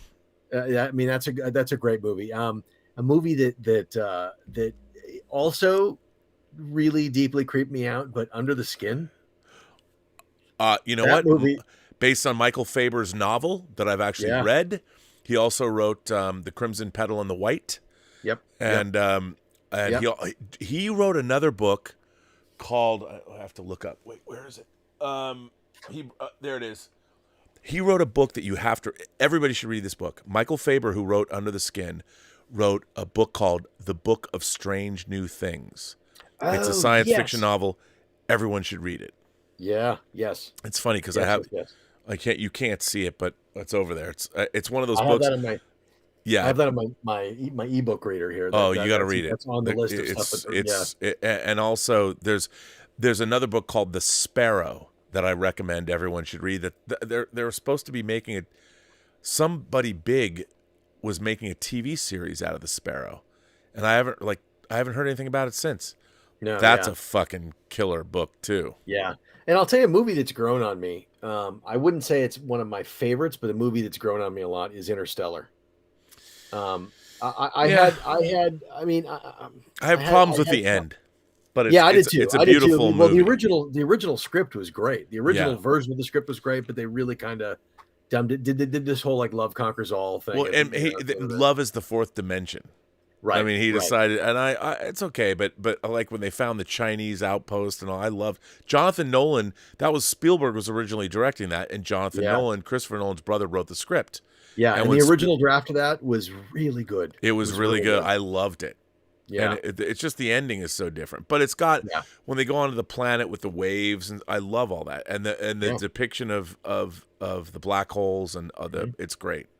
Yeah. It's good stuff. Yeah. Yep. It's funny though, but in terms of science fiction right now, I mean, I'm really, it's television. Mm-hmm. It's For All Mankind. It's The Expanse. It's Foundation. I mean, I'm really enjoying Foundation. There's good stuff happening there, and I really, I keep thinking about books that I would love to see the Kim Stanley Robinson's Mars trilogy be adapted. I know J. Michael Straczynski he wrote a version of a pilot episode for a series version of that never got made. And I read his adaptation, and I've read Mars, and the first episode, a pilot episode of Red Mars. Yeah. And I didn't like what he did with it, but like there are, I mean, that's a story I would love to see tackled. Those books, the Kim Stanley Robinson Mars trilogy, are up there with my favorite sci-fi trilogies. Yep. Me too. 100%. I remember when the space elevator is falling on Mars, like the rotation of the planet, it's falling for like, I don't know why it wraps around the planet and causes major damage. I love that book I love all three of those books so much. Yeah, and there's a book of short stories too, The Martians. The fourth book. That's great. I mean, there's good stuff, but what I find is that the really great high concept sci-fi is still, there's more of it now than ever before, but there still isn't a ton of it. There's a lot of good stuff being done on television, but I just started looking into the rights. I wanted to get during Tango Shalom and finishing Tango Shalom. Mm-hmm. There's a science fiction book I love that I've always wanted to make into a movie, and it's really heady sci-fi that can be done on a very small scale. Mm-hmm. And it's Clifford Simak's book Way Station, and it won the Hugo in 1963. Yeah, and I started dropped off the radar. Yeah, and I started making some calls and inquiries and everything. And when you call an agent, if you're an independent producer and you call an agent looking for a book, the first thing they do is call other people and say, "Hey, there's interest in this thing that they represent that are much bigger than you." And not long after I started making inquiries, Matt Reeves, the Batman director, acquired the book. And they're like, we're going to turn it into this epic sci-fi. And I'm like, it's not. The whole point of it is it's epic sci-fi, but it basically takes place in and around one house. Yeah. And I'm like, I could make this film. Yeah. And it's a movie that I could actually make that would be, but then it goes away. No one's ever going to make that. They're not going to make it. I know. They're not going to make it. Yeah. I mean, you get these people who buy up the rights and then they just sit on them and it just languishes forever. And it's, unfortunate. Yeah. They probably got a first song. Yeah. And I don't have the credibility to go, hey, Matt Reeves, I know how to make this. I really want to make this. Can't make it. It's really frustrating. I mean, who 1963, you start making phone calls. I guess a bunch of other people just decided that a book from 1963 should get made. Yeah. No, I know exactly. It's frustrating. Rex Kramer says, now I know two other people that have read David Gerald's War Against the Tor series. Still have the paperbacks, hoping to meet you in Vegas. I will be in Vegas for CinemaCon, and there's a couple of events I'll be at. So yes, and we'll talk about the tour. Son of John says, I can see Picard telling her that the Borg are back, and Admiral Hubris says to Picard, sheer fuck to hubris, and then the bridge crew attacks her. Well, probably. We'll never know. Sean Hoover points out that in the third season episode, The Offspring, which is the very first episode of Star Trek that Jonathan Frakes directed, that Lal, Data's child, gets to decide their sex. That is true. Mm-hmm. She does. Joan O.D. says, was anyone else confused when they used the black Borg vein effect to denote assimilation? I thought the effect was only for when nanoprobes take over. Well, I mean, again, that might be true, but we don't know because now these are DNA Borgs. So maybe it's a different kind of thing. It could be, some kind of organic nanoprobe or whatever, right? But the interesting thing with the veins is it ties into the roots that we kept seeing in Jack's visions, right? Yeah. That's clearly the visual thing that they're going for. Yeah. Gray L. Garrett says, fun fact, I share a birthday with Brent Spiner. Well, happy birthday to you both. Do on your birthday, do you talk like Data every day and don't use contractions? Because I would do that. Ruse 321 says, I keep replaying the second end credits of this episode. It's a remarkable remix of the TNG theme that feels like the crew going off on their final triumphant adventure. It gets me close to tears. I agree. I mean, the music, what Mr. Barton, the composer, and Freddie Weidman have done is amazing. The way they've interwoven all these themes, but then created their own themes. It's been really amazing. Yeah. And expanded some existing themes we're familiar with. And they've really mined the whole history of Star Trek sonically. Really have. Our friend 200 Watt Studio says, I was making a Strange New Worlds joke as they laugh at Spock when he speaks in that horrific promo glued to the beginning of every Picard episode. Oh, I hate that promo for Strange New Worlds. What's the mission? We explore. Like, come on, for real? Like, really? Do you speak English or whatever? It's like, what's really interesting is that Strange New Worlds promo is everything wrong with modern Star Trek in 30 seconds.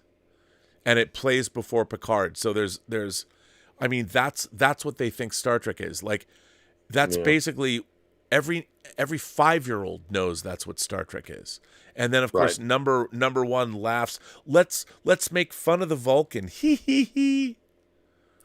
Yeah, and the remarkable thing about it is that these creators, it's taken them a long time to get to that point, right? Like, but they keep getting kind of nudged toward what Star Trek actually is, but they keep kind of missing it with each new incarnation. Oh, I know. And why do you think that is? I think it's because they don't know Star Trek. I think it's because there's a lot of people who said, "Hey, here's a property, and it's popular property, and we can make it our own. We can make it we can modernize it," and they're not leaning into the franchise's strengths. And I don't think, frankly, some of them really fully appreciated or knew the franchise's strengths. And I don't think most of them were interested in embracing that stuff. I think they were trying to go, here's a vehicle by which I can tell a different kind of story. Yeah. And we'll just hang the Star Trek mantle and mise en scène and knickknacks on it, all the just the production design stuff, and we'll have a tribble over here, and it just doesn't work. It just doesn't feel authentic. No, it doesn't. It feels like faux Star Trek. Yeah. Jermaine King says, has Elizabeth seen Predestination? If not, whining about movies. I did. I think we did like 150 whining about movies. I think we did Predestination because I watched it with her. I have the Blu-ray. Yeah. I think we did. By the way, another movie I love. It was another sci-fi movie I love that I wouldn't call it traditional sci-fi, but Dark City. Oh, fantastic! But that was more 90s. Right. That was more 90s. Yeah. Yeah. Exactly. Another sci-fi movie that I dearly love is Never Let Me Go. Yeah. Never Let Me Go. It kills me every time I watch it. It kills me. And it's beautifully made. Mark Romanek did not make enough feature films in his life. No. I mean, he's still alive. Yeah. The problem with science fiction is that it's such a big genre. I mean, it's the way it's treated in Hollywood. It's such a big genre. So you get space opera and you get all kinds of stuff that gets kind of lumped in. But when I think of like really the great sci-fi, it's 2001: A Space Odyssey, Blade Runner, The Matrix, right? Mm-hmm. Stuff like that. Maybe the first Alien film. I mean, but that's few and far between, that kind of sci-fi. Yeah. Alex Detman says, bro, how do you leave Prey off the sci-fi list, or does that count as sci-fi horror? I thought Prey was really good, but Predator to me does not reach the level of great science fiction. No. I mean, great science fiction has those great issues that we as humanity have to grapple with. I thought Prey was really well done. I really liked it, but it's not a movie that I return to again and again and watch.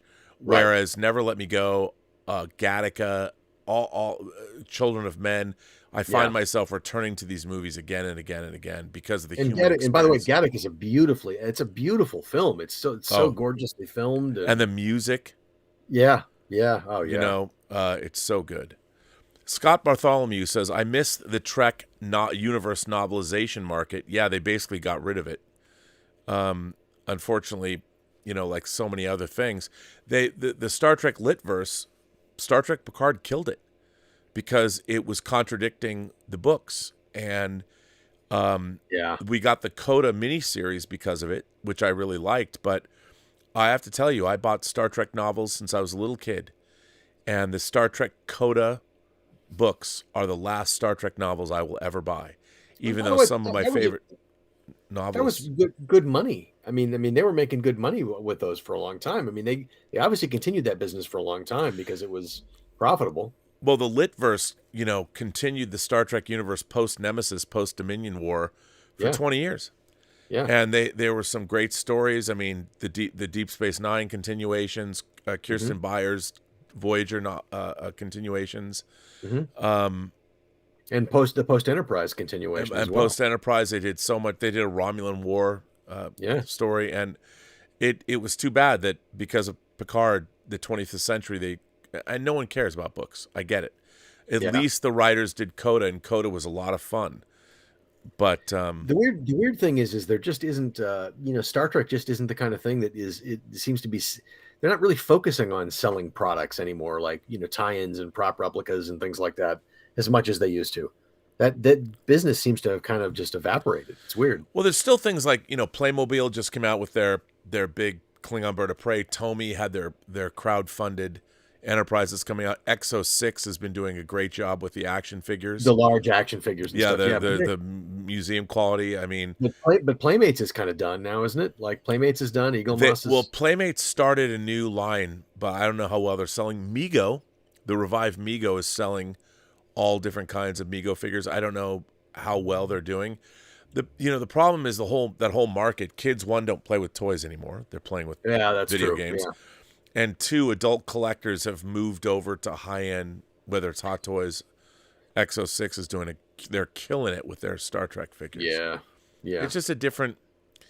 It's a different world now. It's a different world. A better world, I don't know, but different. I miss because I had hundreds. I had every Star Trek novel ever published, and now I don't care. But in a way, it's kind of good.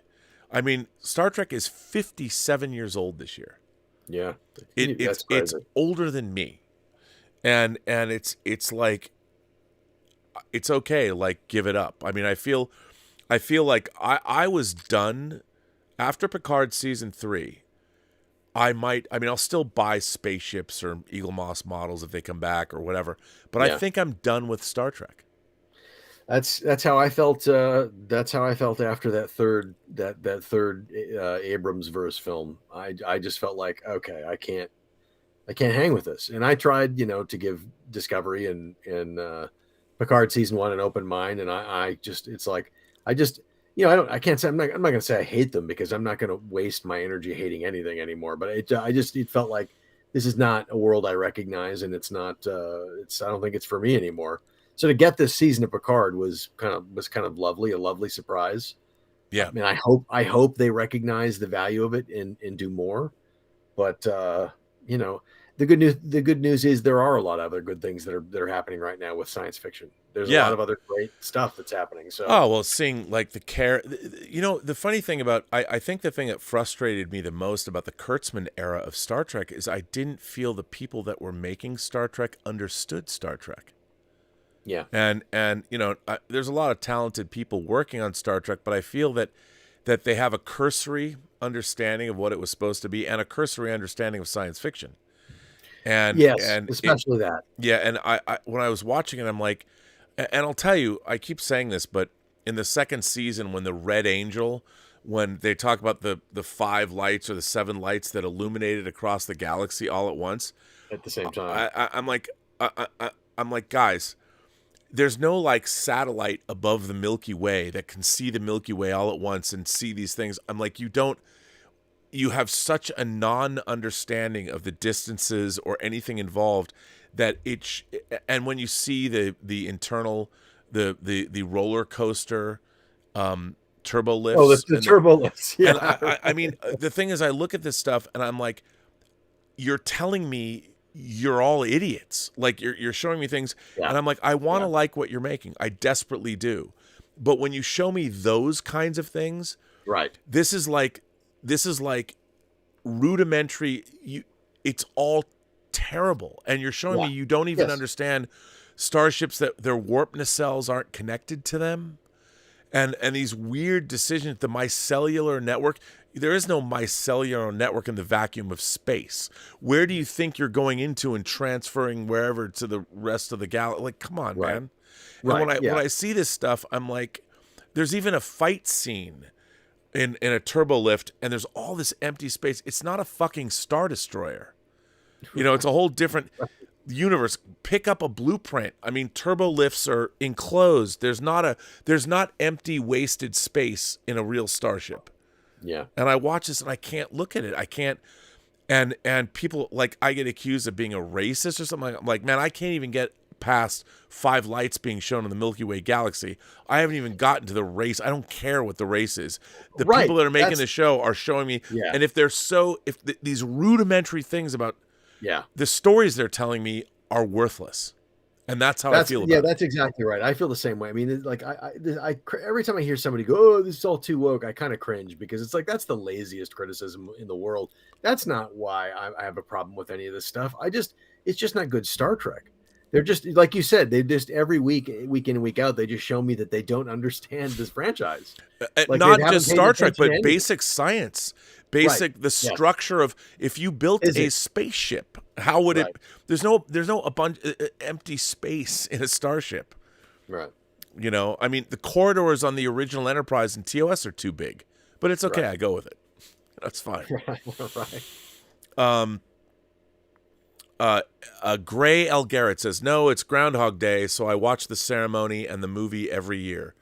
Groundhog Day is a pretty great science fiction movie, if you want to call it that. I'll go with that. repeating the same day. You're in a if time loop. If you expand the definition of sci-fi, then there's a lot more stuff that you get. I mean, the Final Countdown. I mean, that's not a modern film, but the Final Countdown is one of a great. But I love that 4K disc. Let me tell you, and that John Scott score, so good.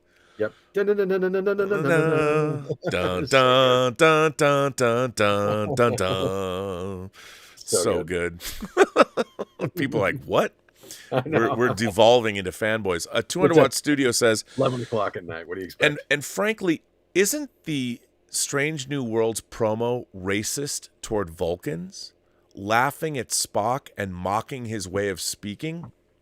So anti-Trek, ironically. Oh, don't get me started. You have two women mocking Spock on the bridge, and I'm not even that guy, but it's just like that promo is so terrible. Mocking characters, any character mocking any other character is doesn't belong in Star Trek. No, I mean that right there is just not like. Well, here's the thing, Star Trek never ever did even humor at the expense of its characters. Right. Ever. The show never did that. And modern Star Trek, look, what Strange New Worlds did to the Gorn. Oh, yeah. Inexcusable. I mean, and I can't, and what they did to Balance of Terror in the last episode. People are like, Rob, why don't you like Strange New Worlds? Well, I get it. Strange New Worlds is a show built around a handsome, charismatic dude. And it doesn't matter what goes on in the show. Everyone loves Pike. Everyone wants to be Pike. Everyone wants to marry Pike. Everyone wants to. Yeah. When I watched the final episode where they take Troubles and Tribulations from 1996, celebrating the 30th anniversary of Star Trek, where the crew from Deep Space Nine goes back to a Star Trek episode, The Trouble with Tribbles. Compare that to the final episode of Strange New Worlds Season 1, where they bastardize Balance of Terror, which, by the way, Jessie Gender, she said, was the best episode of the original series. Look what Strange New Worlds did to that episode. Yeah. And a complete lack of understanding. I mean, the reason that I hate modern Star Trek is the people making modern Star Trek haven't watched Star Trek.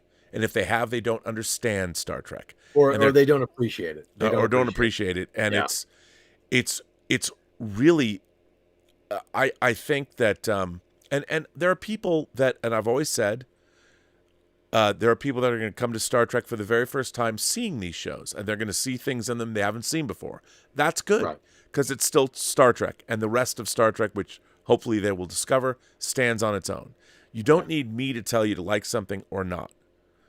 Go find out for yourself. And if you like something, and never apologize about what you like to anyone else. Right. But I will tell you this.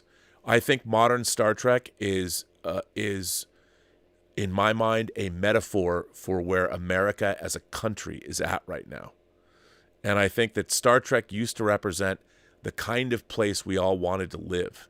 Yeah. And now it's become the kind of place we do live that we want to get away from. Yeah, I think that's a very good way to put it. That's a very good way to put it. And it's the shame of it is that there are things I like. I mean, some of the cast is great. I really love the guy who plays Dr. Mbenga. He's great. What's the name of the actor? Babs. He's in Dune. Yep. I can't remember I can't pronounce his last name. I'm not sure how to pronounce his last name, but he's fantastic. Like there are little flashes of things I like, but you're absolutely right. It feels like form without function. Yeah. And it's really frustrating because I mean, this room that I'm sitting in now is full of Star Trek reference books. And if someone is giving you millions and millions and millions and millions of dollars to make Star Trek, there's a whole 57-year-old history, and I'm not saying I can't be the Star Trek encyclopedia, man. Yeah, well, the first and foremost is that the people that made original Star Trek lived. They didn't just watch TV or movies. Mm-hmm. They fought in World War II. Right. They understood. They read playwrights. They had lived life. And nowadays, the problem with a lot of the people that are creating most media is that's all they've ever done is seen media. There's no genuine experience to be conveyed in all these things. I mean, one of the things about the Sean Tretta interview that I'm going to put up is Sean actually got his start making really low budget. He went to school in Arizona, to college, wanting to go to learn about film. They had no film program. and he went out and started making movies with his friends.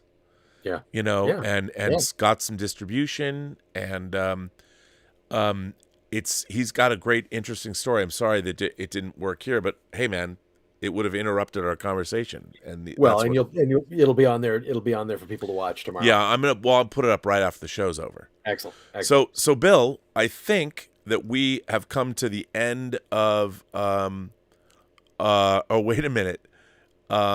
Darth Plato asks, "Hey Rob, what was your favorite Mad Magazine spoof of Star Trek?" Okay, the only one that I can remember, the one that sticks into my mind, is the Star Trek musical. Do you remember that? Where it had like the chorus line of Kirk Spock on the cover with the hats and the hello. That's you asked the question. That's the first thing that popped into my head. That's was the Mad Magazine Star Trek musical, and I had that when I was a kid. Like I want to say 75, 76, 77, something around there, something. Yeah, I love that. But yeah, I mean, our show, we are caught up.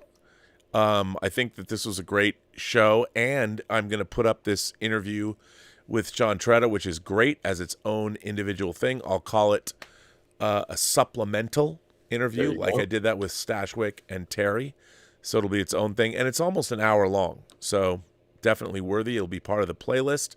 So it'll be KURLAN NAISKOS supplemental. Excellent. Well, Bill, this was fun, and next week, sad to say, our last episode, or we might do a follow up with Terry or somebody. But we should do like maybe a wrap up or something, a wrap up episode. Yeah, we'll do the episode next week's called The Last Generation. Man, I can't believe we're to the end of this already. This season has gone. It feels like it's gone very quickly. But I mean, 10 episodes, I guess. I know, but it's man, I've enjoyed this a lot. I've really enjoyed this a lot. It's been fun. It's been great doing this with you. We got a few more weeks, and then we have to do a For All Mankind after show. 100%. For sure. And I think I bet you we could get a bunch of the people who work on that show to come on and talk about it. I have no doubt we could get some of those folks. I think so too, especially when they can look at this show and say, okay, you guys, we'll come talk. Absolutely. And if you haven't seen For All Mankind, I recommend everybody do so. It's a different kind of show. It's got a lot more of the human element, but man, I went back and recently rewatched the first season with all the female astronauts. Oh, man, I love that. I love that show, and people will look at that and go, "Well, it feels like a kind of like a soap opera or whatever." It's about people and relationships and stuff, but what it really is about the secret plan of that show is to basically. Every season is in its own decade, and it's about showing how humanity can get from the moon landings to a world that looks like Star Trek. That is really the plan of the show. So it's almost like what Enterprise tried to do but really wasn't allowed to do. Yeah, they weren't allowed to do it. Right. It's how do we get from here to there, and I love it. But in a way, For All Mankind could kind of link up to Enterprise. It absolutely could. It absolutely could. I mean, I think the last season of that show is going to leave us at the beginning of a world that looks like Star Trek. There's no doubt. I think Ron Moore is doing that, and I'll tell you, in my mind, and Ron Moore has said this, because the past, it's weird that they've always tried to shoehorn our real history into Star Trek. It's always baffled me because Star Trek is it's a fictional history of a future that will never exist. Right. And so look from the Assignment Earth, the episode with Gary Seven and the nuclear platform that they had to destroy. That never happened, and they've always tried to make it World War III. World War III in the 1990s or whatever. The eugenics wars. World War III was in the 2020. Right, that's right. Yeah, eugenics wars, and then exactly. They retconned that for TNG, but I mean, it's so in my mind, in my head canon, For All Mankind is a Star Trek show. Yeah, 100%. It really is. It's very much the road we didn't take, but still could. And it's Ron Moore's show, so I will always think of it that way, and I have to tell you, like, the last hour of season 2 is one of the great hours of TV of the 21st century. Oh my God. Yeah, absolutely. 100%. 100%. So good. And by the way, that third season was no slouch either. Oh my! And the way they incorporate that is a show that incorporates. They take history and do a riff on it. Yeah, and they take history that did things that didn't happen that might have happened, in like concepts that were considered, but by NASA, but they didn't go with, and they use that, and it's smart, man. The writers on that show are really smart. # free Margot. Just saying. That's right. She's in the Soviet Union. It's 2003. We got social media.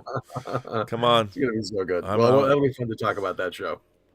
All right. Well, Bill, first of all, I want to thank Tom Jr. Jackson for moderating this show. I want to thank everybody for generously supporting the show via Super Chats and tips, and say all the new subscribers to the channel, all the new members, thank you so much. Don't forget, we are going to have a member call at 11 o'clock Saturday Pacific time, which is a lot of fun. We just hang out and shoot the shit, which is great. Mm-hmm. And I want to tell everybody that there is a new show dropping on this channel on Saturday called Architects of Imagination. And it is a video game podcast, kind of the same way that Designing Hollywood delves into the costume design of Hollywood. And now we're starting to branch out. Tomorrow morning at 11 a.m. Pacific time, you're going to meet DJ, who is the host of Architects of Imagination. Evan, from Naughty Dog, is the first interview subject. So join us tomorrow for that, and you'll meet DJ. And I'm really excited about where we're going with the Burnett work, how it's moving forward. And now I'm spending full time developing shows and doing things. And my dream would be, Bill, to have 8 or 12 hours, actually 12 hours of original programming on this channel 7 days a week. Yeah, that would be good. I don't know if I could do that, but King Tannic did the 11th episode of the Otaku Experience, his anime show today. Very exciting. And of course, last night we were on the channel doing a watch party. Yeah, I saw that. And people are watching that. Over like 4,000 people have watched that, which is great. And is still in. She's still in London, and hopefully tomorrow I'll be able to talk to both and of course Lael Rockwell about their experience at Star Wars Celebration. Star Wars Celebration. That's what they went to London for. They went to London for Star Wars Celebration, which they announced in 2025 is going to be in Japan. I saw that, and I might have to go. And by the way, I got to say the extended trailer for Ahsoka and the little teaser trailer for Andor season 2, which kind of leaked out on the internet. Oh my God. I saw those and thought, I can't wait. I'm looking forward. I know, just when I thought I was out, they pulled me back. Exactly. So there's so much good content now. That's the thing that's lovely, is that there's a lot of bad content, but there's also more good content than ever before. Yeah. I feel like. Scott Bartholomew asks, where can I find Free Enterprise to watch? It's out of print. It's not online. Hopefully, we will get the rights back and I can get to put it out on 4K. And if you're in Las Vegas during CinemaCon, maybe there might be someplace where you could watch it. I don't know. Maybe it's something, and maybe if you were, it might be a new cut of the movie. Don't know. Wait, didn't I direct and edit the film? I did. Huh. Go figure. I don't know what to say. And then Wolverine Snicked just became a member of the channel. Wolverine Snicked, thank you for that. And all right, well, hang on, Bill, for a second, and I will. I just want to say thanks to everybody.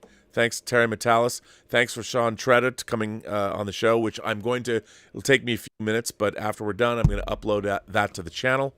And I want to thank, again, Jason Spriggs for doing these great graphics. It's very nice of him to do them. Yeah, and thanks for tuning in, everybody. Thanks for tuning in. We'll be here next week. Bill, where can people find you? You can find me at the digitalbits.com website, and also at Bill Hunt Bits on Facebook and Twitter. Especially Twitter. I'm on Twitter a lot more than anything else. It's where I tend to post news first and 4K stuff and just interesting things that I encounter out in the world, space flight and sci-fi and Blu-ray, 4K, DVD related, all that kind of stuff. And one thing, you know, we have to remind people of is you are a burgeoning sci-fi novelist. Tell us a little bit about your sci-fi novel series that you've been working on for years that is soon ready to be birthed into the world. Yeah, it's a set about 130 years from now, and it's about the crew of a spaceship that uncovers a mystery that threatens humanity as it's just finally taking root out in the solar system. And it's a show that very much it's I would say in the vein of The Martian. It's accessible, hard sci-fi, but accessible. And it's a series of stories about basically it answers the question: do humans have a place in the stars, or are we gonna just basically go out with a whimper here on Earth? And what's it called? Well, the first one is called Only Those Who Risk, and the series is called Space Guard. Well, I can't wait for that. I can't wait till it drops. I read an earlier version of the first book, which I loved. Can't wait to read. You've done a prequel, so you're going to have 2 books to launch. Yeah. Or 1 book you'll launch, but you'll already have a second follow-up, so people don't have to wait like 5 years or never. Exactly. Like if you're waiting for the next Winds of Winter or whatever. Right, exactly. Yeah, I have a 5 or 6 novel arc that I have plotted out, and but the idea is having two to start with that are complete. I can immediately start writing that third one, so I can hopefully keep up. All right, well, everyone, thanks for being here, and we will be back next week with episode 10, The Last Generation. I mean, is Earth doomed, Bill? What do you think? Do you think Earth is doomed? I don't know. It's pretty tight situation. They're on fourth and goal, man. They got to throw a Hail Mary. It's rough. All right, everyone. Well, live long and prosper. And I don't know if the rest of the universe has much to live for, but we'll see you next week. And Cheers, we'll folks. be here.